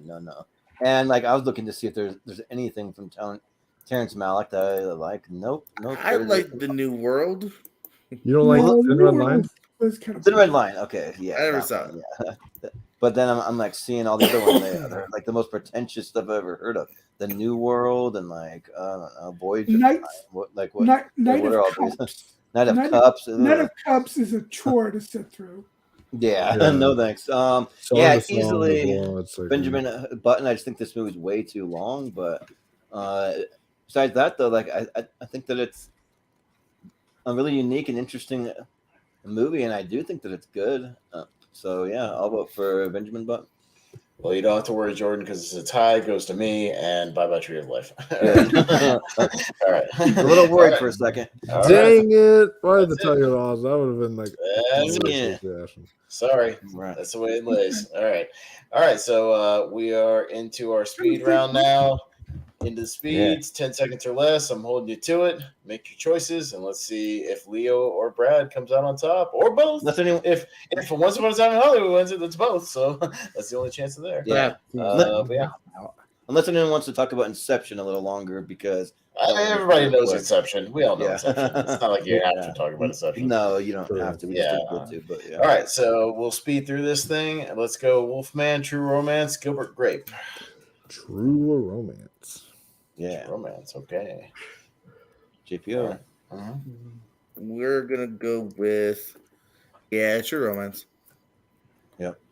Okay. Yeah. Jacob. Gilbert Grape. My 128, True Romance. Yeah. True Romance. Yeah, that movie's great. Steven? True Romance. True Romance. All right, 5-1.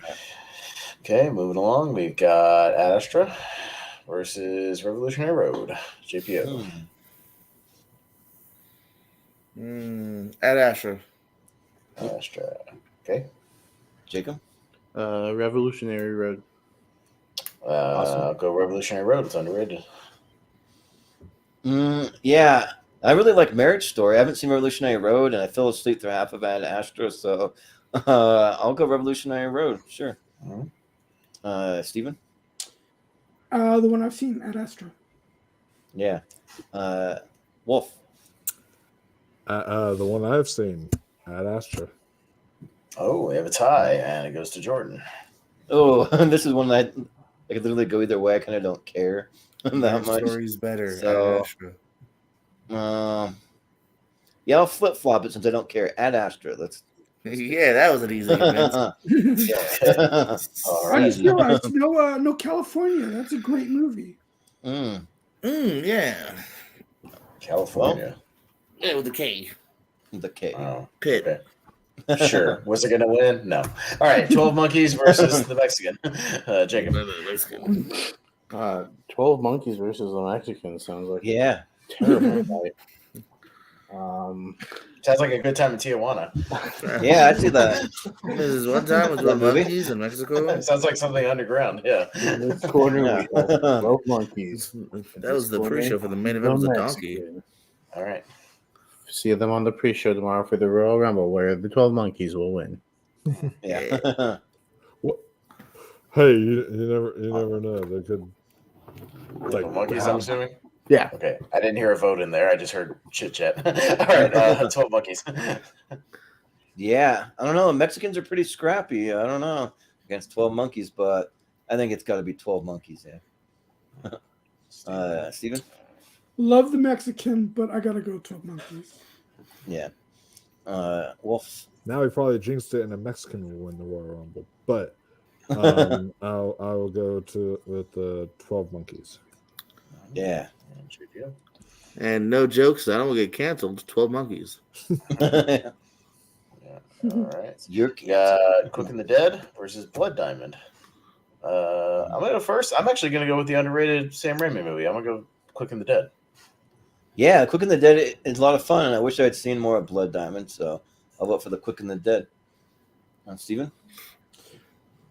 Yeah, I guess I will actually go with the Quick and the Dead. I mean, I like them both, but yeah, Quick and the Dead.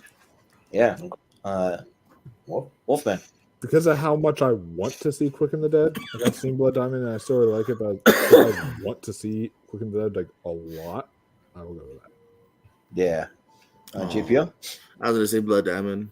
And Jacob. I would have also said Blood Diamond. Ooh, but I think a little bit of an upset. Quick and the Dead. Yeah. Best friends, Jacob. All right. It could be. All right. We got Mr. and Mr. Smith versus Wolf of Wall Street. Jordan. Ooh, Wolf of Wall Street. Yeah, it's way better. Steven? Yeah, Wolf of Wall Street. Yeah. All right. Wolfman? Wolf of Wall Street. Yeah. GPO. Makes you sort of wish you could find some Quaaludes. Wolf of Wall Street. Yeah. Jacob? Yeah, it's probably going to be a clean sweep. Yes, it is going to be a clean sweep. Apparently, Quaaludes aren't really a thing anymore, but my ex had some right at the beginning when we got together, and it was wild. She was on some. So I'll just say that. Django Unchained and Moneyball. That's a tough match. All right. Yeah. All right. And Steven. Well, because I think I know where this is going. Oh, boy. Jesus, stop with all that. Moneyball. Just don't say that. Just vote for whatever. Just vote for Moneyball. See if you can reverse psychology someone here. Yeah, you can just vote for Moneyball. You don't have to say it, Yeah. All right, Wolfman. I don't like people telling me where it's going to go. So you know what? Django Unchained. Because I can't go. I tried. Yeah. GPO. Reverse psychology. Since I know Moneyball is obviously going to win, Django Unchained. Jacob. I don't know what's going on, Django. I lost the thread. I do know that the next matchup's really going to suck, Django. Yeah. I don't like people saying that Moneyball is better than Django, so it's got to be Django. All right.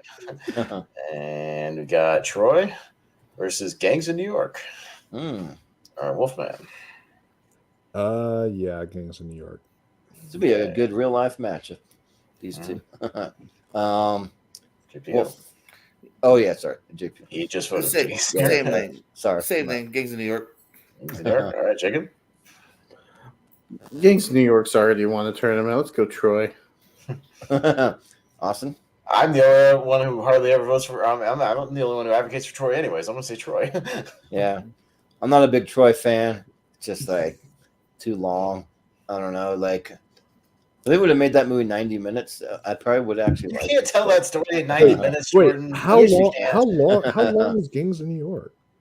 Yeah, the true. The same length as Troy. Yeah, but you don't feel it in Gangs of New York. You feel it in Troy. At least I do. So I'll go with Gangs of New York. Steven. You know what? I was gonna go with Gangs of New York, but I do like that Brad Pitt Eric Bana fight. So I will go, even though it ends with the killing of the best character of that movie. So I will go with Troy. What? So you're gonna say it? But I do like that Brad Pitt ass in that movie. All right. We got a tie to Steven. Is he gonna stick with it? Yeah, I'll stick with Troy. Ooh, all right. Yeah. Hold up. I just want to say that. I just want to say this real quick. So I just looked it up, and Gangs of New York is actually longer than Troy. Gangs of New York is 2 hours and 47 minutes. The Troy director's cut is longer. 2 hours and 33. Yeah. The Troy director's cut I have on Blu-ray is like 3 hours and 13.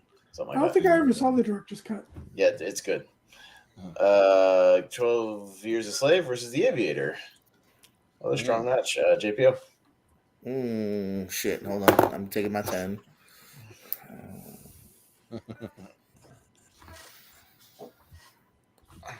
I'm saying 12 Years a Slave. Yeah. All right. Jacob.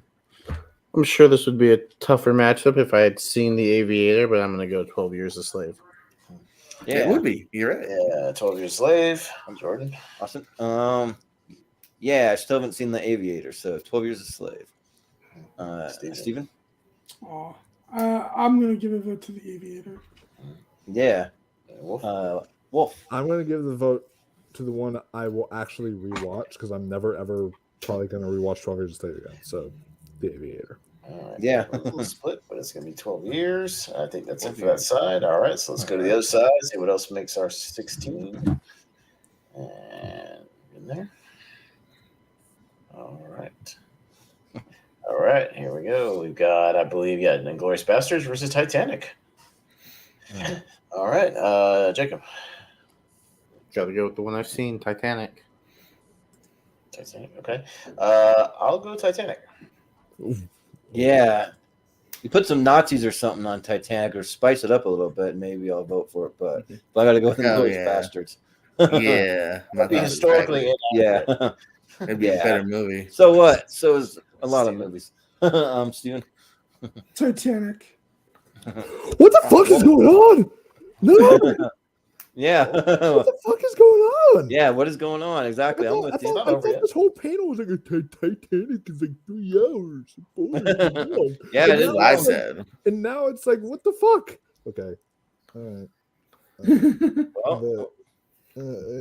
Glorious Bastards. For Titanic, Wolf. Hold on. I don't know who has a tiebreaker. I think we got it because the Glorious Bastards. But I didn't go see you, I think, right? Yeah. Yeah, it goes to Wolf anyways. So. Yeah, we got it, baby. There you go. All right. Glorious Bastards. I totally forgot it was tiebreaker. How dare people vote for movies they like? Turn that frown upside down. Quit it, yo, with your opinions and shit. Oh. Okay, everyone pray for Austin's internet.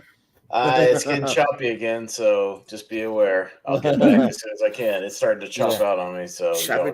But I'll see what happens. Fuck, there it goes again.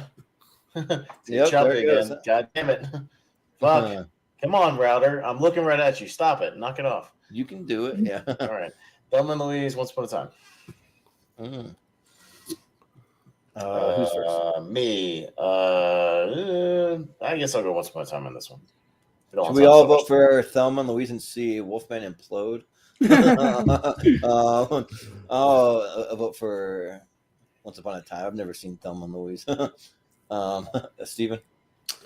I am tempted to go with Thelma and Louise, but no, I'm not going to be mean. I'll go with Once Upon a Time. Yeah. Wolfman? You're using your noggins on this one. Once Upon a Time in Hollywood, yeah. Yeah. JPO? I'm smart. Thelma and Louise. Oh, okay. Jacob? I also got much intelligent. Thelma and Louise. Ooh. So I froze and missed like half the votes. You guys get everything. I'm sorry. It was Once Upon a Time. It wins. Yeah. Hollywood 4-2. It was Thelma and Louise that one, so just put it through. No, for real. Once Upon a Time went. No, it Once Upon a Time. You guys are freezing. You guys are still freezing on me. I'm sorry. What was it again? I missed Once like Upon half. a Time. Once Upon a Time. Okay, just making sure. Sorry. No, you're good. This is fucking frustrating. All right. We feel you, bud. I'm literally plugged in and it's still doing this. It's fucking frustrating. All right, Babylon Bullet Train. The 2022 fight. Yeah. Let's All right, go. Jordan. Yeah, this gotta be Bullet Train. Easy. I've never seen Babel. Steven?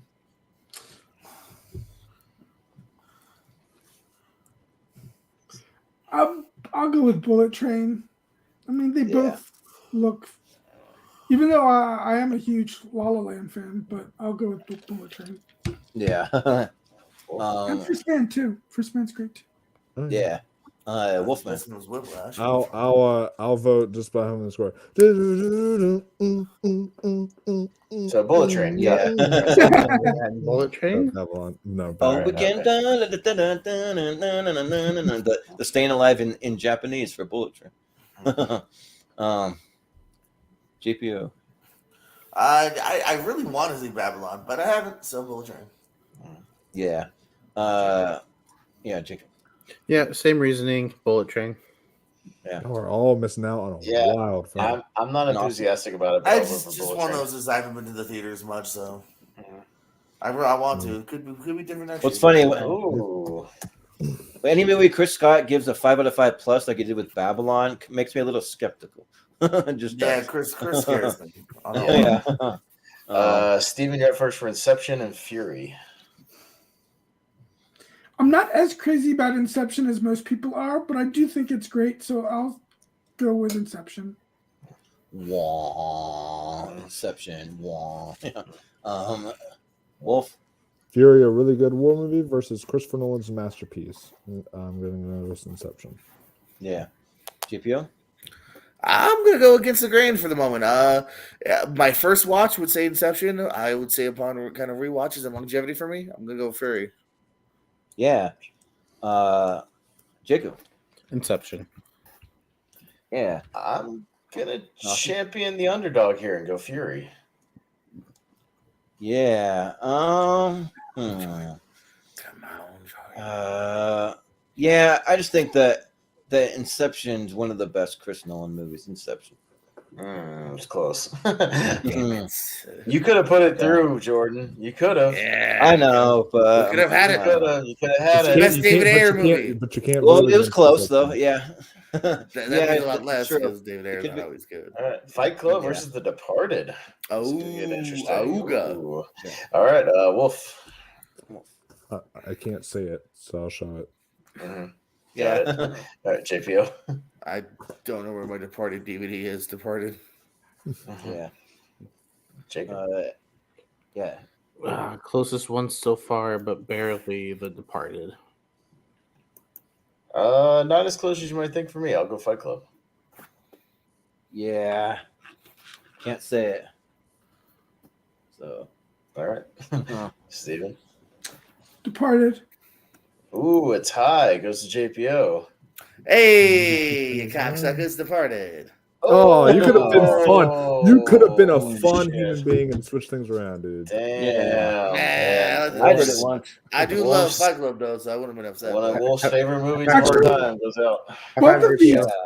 Both of these Not- movies were my. We're not going to have the David Fincher. See, we're not going to have the David Fincher matchup. Yeah. With the right movie. All right. JPO's up first for World War Z and The Big Short. Big Short. Jacob. Big Short. Yeah, Jacob. Yeah, pretty easy. Big Short for me. Oh, it's closer than you would think, but I think I gotta go The Big Short. Yeah. Steven? The one I've seen, World War Z. Yeah. Wolfman? Big Short. Big Short. Yeah. All right. Good shot. All right. Got Snatch versus 7. All right. Jacob. 7. Yeah, 7. Awesome. Yep. 7. Yeah. Steven? What's in the box? 7. Yeah. It's in the box. Hey. Wolf.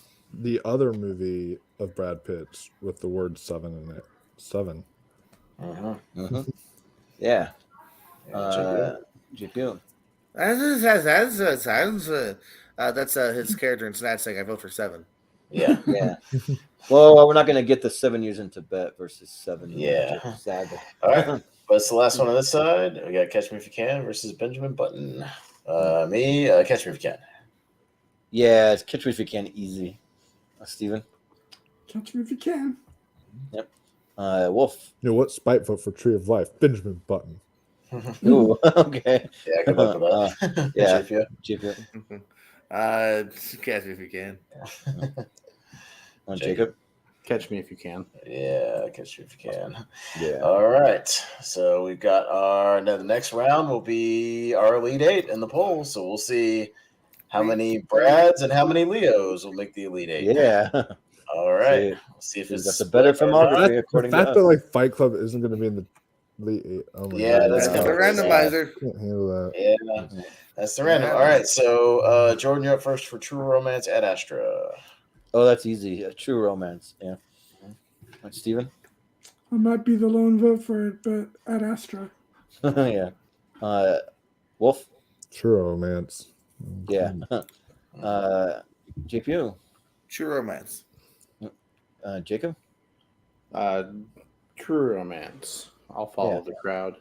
Yeah. Given the peer pressure. Yeah, Jacob. one of the best Awesome. Tony Scott movies, True Romance. Yeah. All right.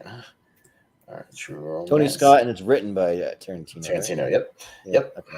All right, so True Romance makes the poll. 12 Monkeys versus Quick and the Dead. Steven. Oh, this is kind of tough. as much as I enjoy Quick and the Dead, it's actually not tough. 12 Monkeys. Yeah. Wolfman? That's not tough for me because I haven't seen Quick and Dead yet, but I really enjoy 12 Monkeys, so 12 Monkeys. Yeah. GPO? Yeah, 12 Monkeys. Jacob? Haven't seen either, so I'll just go Quick and the Dead. Yeah. Austin? Yeah, it's a little closer than you think for me, but I'll go 12 Monkeys. Well, since it's already through, and it's pretty even, like almost even for me, I'll go Quick and the Dead. All right. 12 Monkeys makes the poll. Just pardon me 1 second while I write them down for the poll. Okay. 12 Monkeys is in. We got Wolf of Wall Street. This is the one I was talking about versus Django. Oh, boy. Oh, that's a Oh, championship boy. match. Yep. Yeah, this should be the finals. Ooh. Yeah, or at least in the final four. Yeah. Wolfman.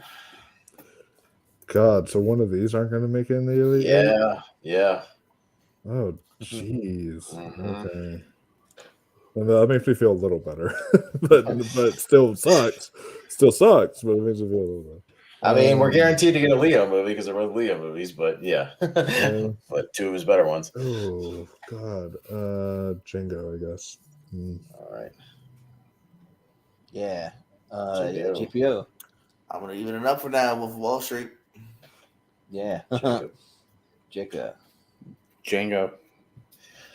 This is the toughest one for me so far, both top tenors. I'll keep evening it up. I'll go Wolf of Wall Street. Yep. I gotta go. Wolf of Wall Street. Let's go. All right. Steven. Django. Oh, it's a tie, and it goes to Jacob. Oh. Yeah. Goes to me? Yeah. Jacob? Django. Oh, Django. Django. Man, I keep trying to get Wolf of Wall Street in like the final four, and it just never happens. It's weird. And the movie's so good, it just never makes it. So good. Maybe it's just the competition, you know. It's just it just comes up against. Yeah. All right. So we got Troy and 12 Years a Slave. All right, and it's JPO. 12 Years a Slave. Jacob. Let's have some fun, Troy. Austin. The movie is I've seen a lot, and it's rewatchable. Troy. Well, Troy, I felt like it took me 12 years to get through that thing, so I'm gonna go with 12 Years a Slave. Steven? 12 Years is probably the better movie, but I think I'm going to go for for Troy. Oh, sure. Wolf. And it looks like I'm going to make Austin even more happy because while both these movies have butts, Brad Pitt's is sexier. So Troy. Yeah. There you go. Yeah. I was getting happy because the tiebreaker would have gone to me anyways, and I would have put through Troy. Yay! Troy made the poll. Yay! No, it doesn't have to win. Austin's up there. Damn it! It made the poll. Yes. I love Troy. Troy rules. Yeah. It was awesome, and it has Nathan Jones in it. Go Troy. So there you go. Wrestler, actor extraordinaire. All right. Ooh, Tarantino matchup. Aren't y'all glad Inglourious Basterds went through now? Because now you get this matchup. Oh boy, but that means one of them doesn't make the poll, Wolf. Inglourious Basterds and Once Upon a Time in Hollywood. Jacob's up first. You got a minute to think about it. Hollywood. Okay, I'll go Inglourious Basterds. Yeah, I'll go Inglourious Basterds. Steven? Once Upon a Time in Hollywood. Yeah. Okay, Wolf. Where are the votes at right now? I'm not gonna tell you. Just vote. You know I'd never tell. Just because I want to try tie it up. I never tell. Just vote. Jordan, what are the votes at right now? Vote with your heart. Okay. I don't even know what the votes are at. I forgot, honestly. But like one time my phone crapped out and I couldn't even hear, and it wasn't my fault, and they still wouldn't tell me. Yeah. Jeez. Okay, because my internet crapped out. Just vote. I'm gonna go Once Upon a Time in Hollywood. I like Inglourious Basterds more, but I think we're at the point of. Inglourious Basterds. Now it's a tie to me. Sorry, Once Upon a Time. I like Inglourious Basterds a lot. Yeah. Sorry. Great choice. No. All right. Still waiting for Should we get them. an all Tarantino finals, maybe? All right. We got 2 in there so far. So, and a written one. One of them I wrote but didn't direct. Written. All right. So we got Bullet Train versus Inception. Me, I'll go Inception. Well, it's not going to happen. So, you know what? Like I had a lot of fun with Bullet Train. So Bullet Train better than Inception. Come on, Jordan. Be honest with yourself. For right now. For now. Come on. Is this going to be Jurassic World Dominion again? No. Deal Bullet Train is way better than Dominion. Come on now. But it's not way better than Inception. But, okay. Inception gets like complicated. It's one of those like up his own ass.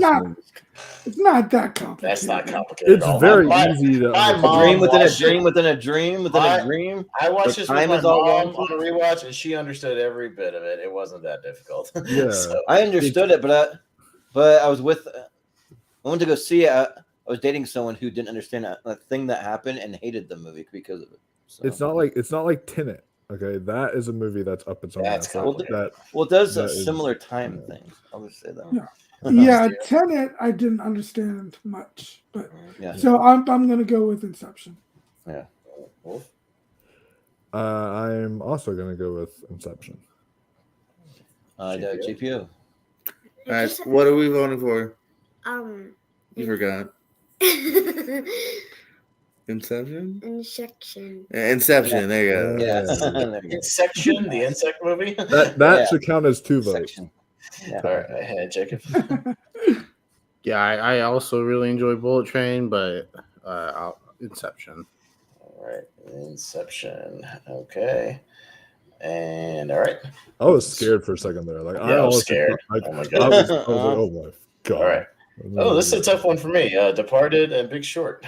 Jordan. This one's pretty easy for me. I gotta go Big Short. Okay. Steven? The Departed. Yeah. Wolf? Justice for Fight Club, The Big Short. Yeah. JPO? All right, now. Departed. There we go. Ooh. Chicken. Chicken. Did you say Deported? Yeah, she got the accent down in there. Don't tell her. No, don't tell her what we're doing. I'm gonna also go with The Departed. Okay. And I'm gonna go with The Big Short. So it actually goes to Jordan for the tiebreaker. Ooh, good. I'm not huge on The Departed, so Big Short. Justice for Fight Club. Departed. How many movies do I have left? What do you mean? What do you mean? That I would be rooting for. I mean. Oh, I don't know. 12 Monkeys? Yeah. 12 Monkeys, I suppose. But 12 Monkeys, that's one of your favorite movies. Why wouldn't you vote for that? Or why wouldn't you vote for that? Okay, 7 is still here, so that's good. Yeah, 7 and Catch Me If You Can. It's a tough match, though. Steven. 7.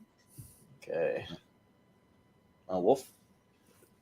Tough, moderately, but not really that tough for me. 7. Good movies, though. Both good movies. Yeah. JPO? Justice for whatever. Catch Me If You Can. Yeah, sure. Justice for Devil's Own? Okay. Yeah, for sure. Yeah. If you insist. All right. I'll keep things interesting. Go Catch Me If You Can. I'm going to go 7. And I am going to go Catch Me If You Can. All right, we got another tie. Goes to Steven. I'm keeping 7. Okay, he's got to root for it. So 7.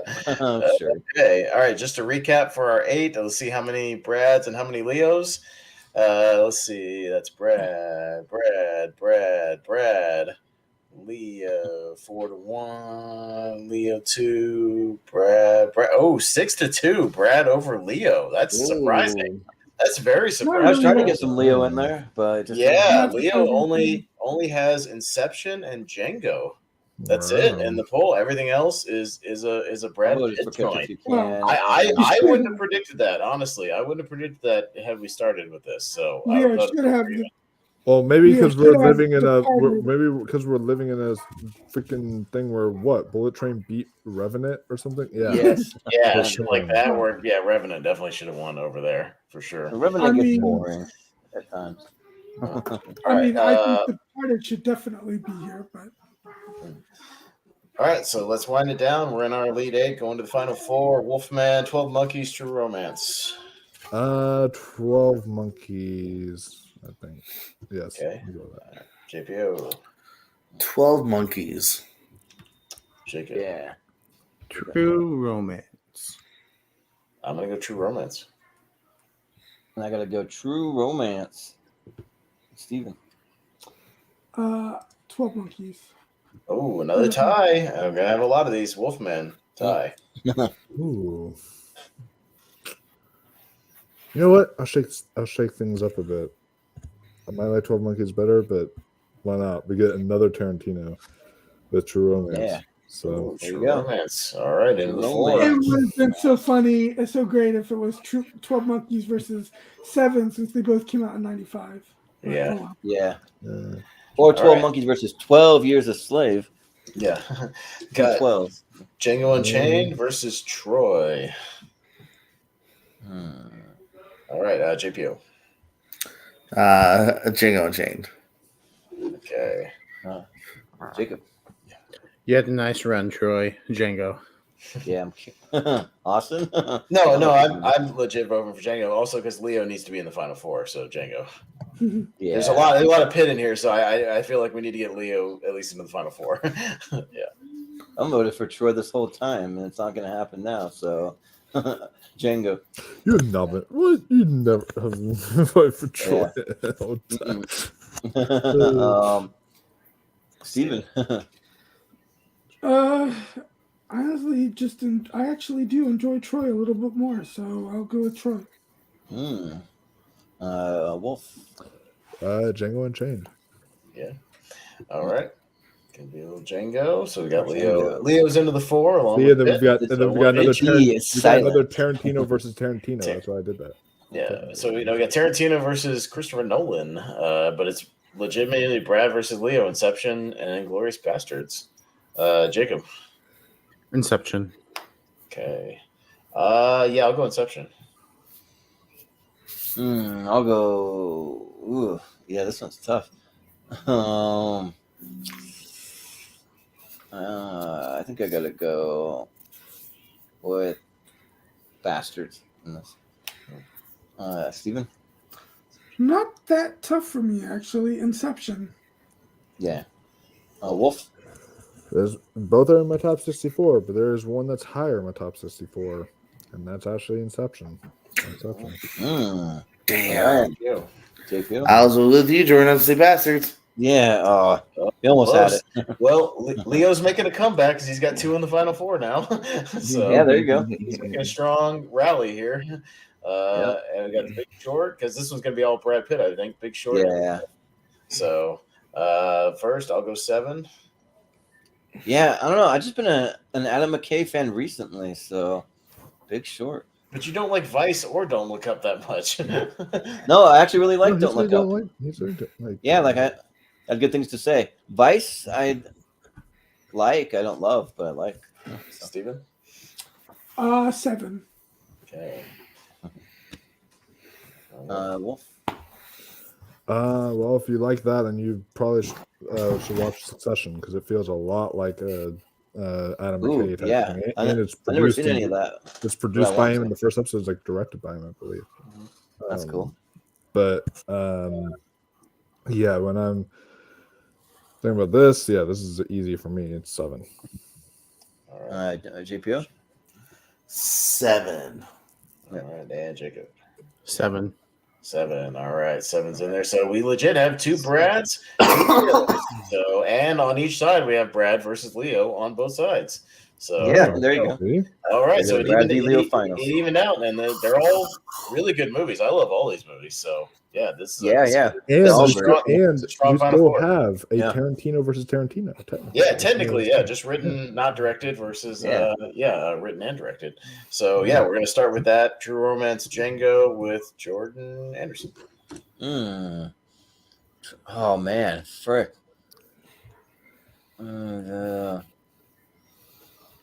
Man, this might be like the hardest. I think I need some more time with True Romance. I've seen Django 5 or 6 times. I've only seen True Romance twice, so I'll go Django. Okay, Steven. Django. Okay. Wolf. Yeah, I've seen it more too, so I'll probably go Django.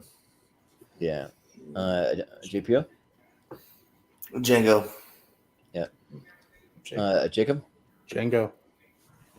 Yeah, Awesome. True Romance had a great run. I love it, but I'll go Django. All right, so Yeah. it's going to be a clean sweep. So Leo into the finals. All right, got Brad versus Leo again on the other side. 7 versus Inception. It's a tough one too. We'll go Steven. 7. Okay. Wolf. So I like Inception more, but just so we can keep this Brad versus Leo, that's my logic here. I'm going to say 7. Okay. GPO. Yeah, GPO. Because I like 7 more. Not 7. Okay. Right. Isn't that why you want to vote for anything? Because I like this movie more, I'll vote for that one. Yeah. Great. Yeah, that's my reasoning, and I'm going to go with Inception. Yeah. I'm awesome. I'm going to go with 7. Yeah, like, I mean, as much fun as it would be to have Brad versus Leo, I would still go Inception. Well, it's going to be fun because that's what wins. Yep. So, Yeah. All right. So actually, I'll zoom it in just a tad, and yeah, we Makes it easier for me. legit have Brad versus Leo. We have Django versus 7. So this is the championship. 2 really great movies, 2 great directors. Wolfman, what do you got? Ooh, you know what? Just despite the fact that we're not getting the Fincher versus Fincher matchup we deserve, I'm gonna give it to Django. Yeah. JPO. 2 votes to Django. Okay. Django. Yeah. Also going Django. Ooh. Going with the top 10 for me, Django. Yeah, like, I mean, you think of like at least like the top 3 or 4 build people in Django, or even 5, like to give amazing performances, just like best of their career almost. So yeah, Django. All right. Steven? Django is not, in my opinion, Leo's best movie, but 7 probably is Pitt's best movie. So I would have gone with 7. All right, fair enough, but Django Unchained will take the crown for this Django Unchained. There you go. All right, and the D is silent. it may not be your favorite, but I would argue it's one of Leo's top 3. I think he's amazing as Calvin. Yeah, he is so damn good. So damn good. Yeah, he should have been nominated alongside Christoph Waltz. Yes. I know. Brad Pitt's best movie got knocked out by Hell, Wolf, I think you could have made an argument for even Sam Jackson getting a nomination in that movie. He's great in that movie as well. He's great. So they're all great. So yeah, great movie, great Tarantino movie, great Leo movie. Yeah, props to Brad. Brad had 6 in the Elite 8 though. So I mean, he's leading the Elite 8. So he it's cleaned 6 up in there, but then department. Leo with the comeback. Leo made the rally and made the comeback. That just shows how strong his filmography is. So. And Django Unchained, as many times as we've seen it in tournaments, guys, has never won a tournament. This is his first win. So, nice. First win here for Django. So it's in now. Now, technically, if I'm going to get technical, is it going to count? Because this is a tournament fight versus number 8. Yes, because it's a tournament 100. win. Yep. Okay. What's the tournament versus? I don't care. It's a tournament winner, so it's wins. I'm going to count it. And it's a damn unique movie, so I'm including it. So yes.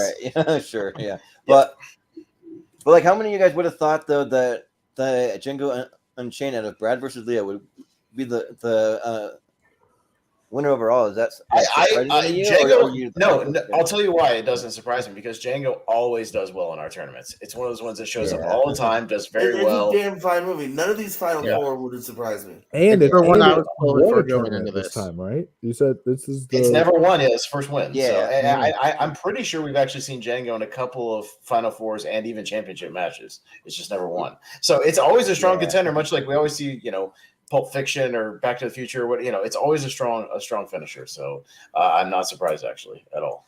It's a good movie. Yeah, and for anybody watching, like Brian poses an interesting question: is the tuner going to be a 128 or just a 64? It's going to be a 128. A 128. We're going to throw all the previous winners, all of them, split them up, and do like a best of the best of the best, like a total like thing. Like so, yeah, we're actually probably going to do a 3-part 128 with our. We jumping to the 200s, damn, yo.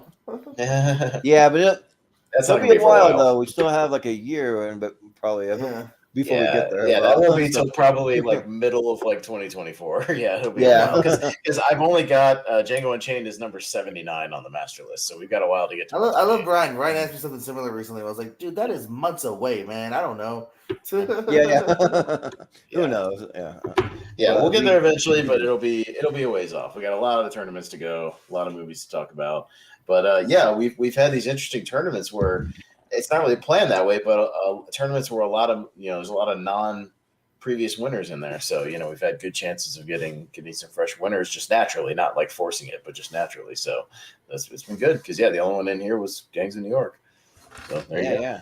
All right. So cool. Well, we'll do some plugs and that'll do it for tonight. So all right, good job, guys. We came in right around 3. I appreciate that. Thank you. Yeah. That's actually like on the lower end for us. Let's get back to having averages of 3 instead of 4. I would really appreciate that. Yeah. we can still have fun and move the pace along, still have a good time. With 6 people. At first, I thought we were going to be under 3 because we were. We were close. We were very close. Close. Yeah. We went pretty quick on the left side, and then we kind of talked them on the other, but that's fine. But everybody did a good job. I appreciate that. Yeah, I want to get the average back to 3 instead of the average back to 4. That's my goal. It's like that's plenty of time for us to talk and have a good time. But yeah. Well, we'll do plugs. We'll start with Steven. Where can we find you? All over the social medias, and I'll be back, of course, on Tuesday for part 1 of my 128. I've got the list.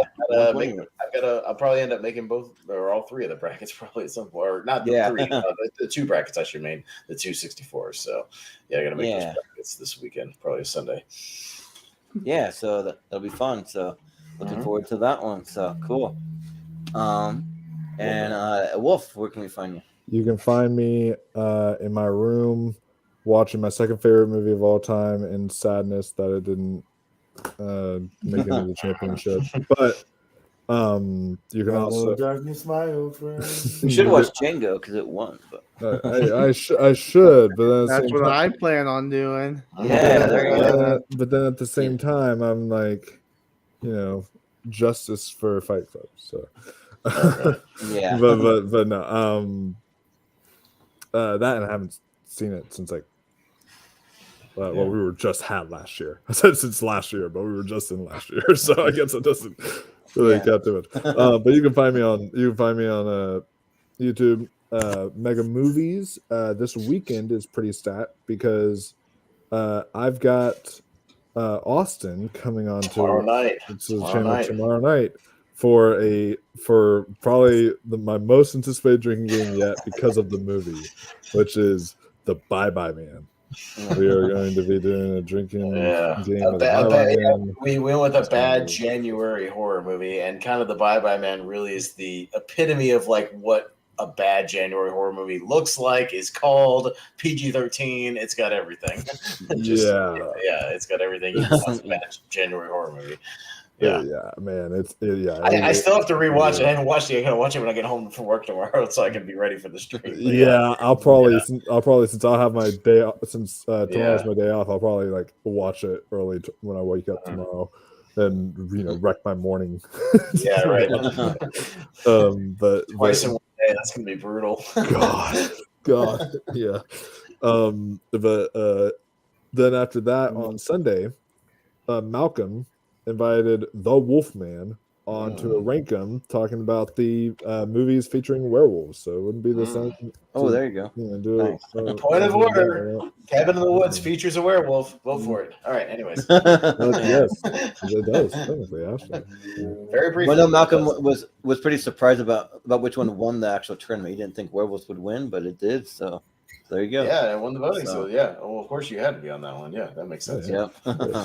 Naturally. Yeah. Well, cool. And JPO, where can we find you? Hey there, ho there. Well, tomorrow we'll be watching the Royal Rumble, and the very next night We'll be catching me, Pez, Jacob, and I believe Richie talking about the Royal Rumble over at the Movie Marks podcast, which you can find right here. We'll be doing a little bit of a review, seeing who won maybe their predictions. We have a lot of the same predictions, but we have a little caveat, so we'll see who got those bonus points.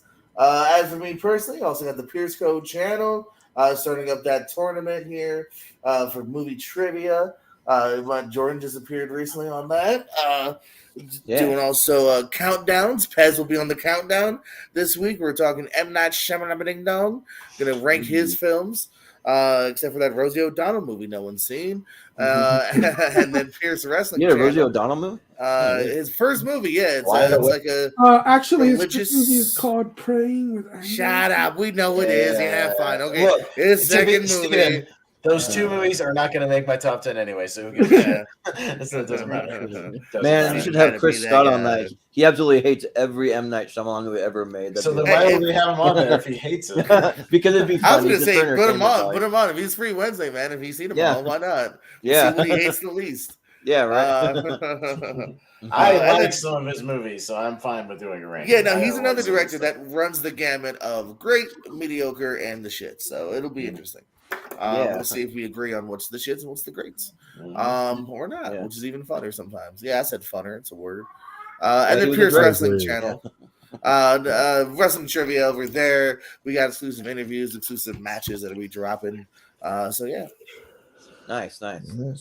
Well, Jacob, where can we find you? Yeah, tomorrow Austin and I will be going live around 6 Eastern, talking the Oscars and some of the choices that they've made in the past that we don't agree with. So just giving our opinions on that. It'll be a fun, just light conversation. So yeah, 6 Eastern, right before the Royal Rumble, because I will also be watching the Royal Rumble, so we can talk about it on Sunday. And yeah, I just realized I've got like 5 shows in a row, so we're just chugging along. Because also Monday we've got the animated draft, and Tuesday I'll be back with for Steven's top 128. Yeah. Well, Jacob, I'll see your 5 shows in a row and let everybody know I'm in the middle of 7 days in a row, 9 shows in 7 days is what I've got. I guess it would be 6 counting yesterday. 9 shows. Ooh. Yeah, because I did Lonely Marks. We did the show tonight. I've got podcast with Jacob, then the drink along right after that. So I won't be watching the Royal Rumble live. I'll be getting destroyed and then watching it the next day while I'm hungover.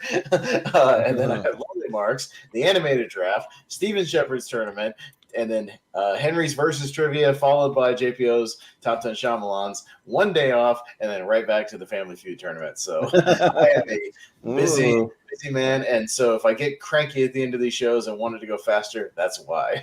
So yes, that's why I'm trying to keep it chugging along. So, but yeah, I literally just listed everything I'm doing. So there you go.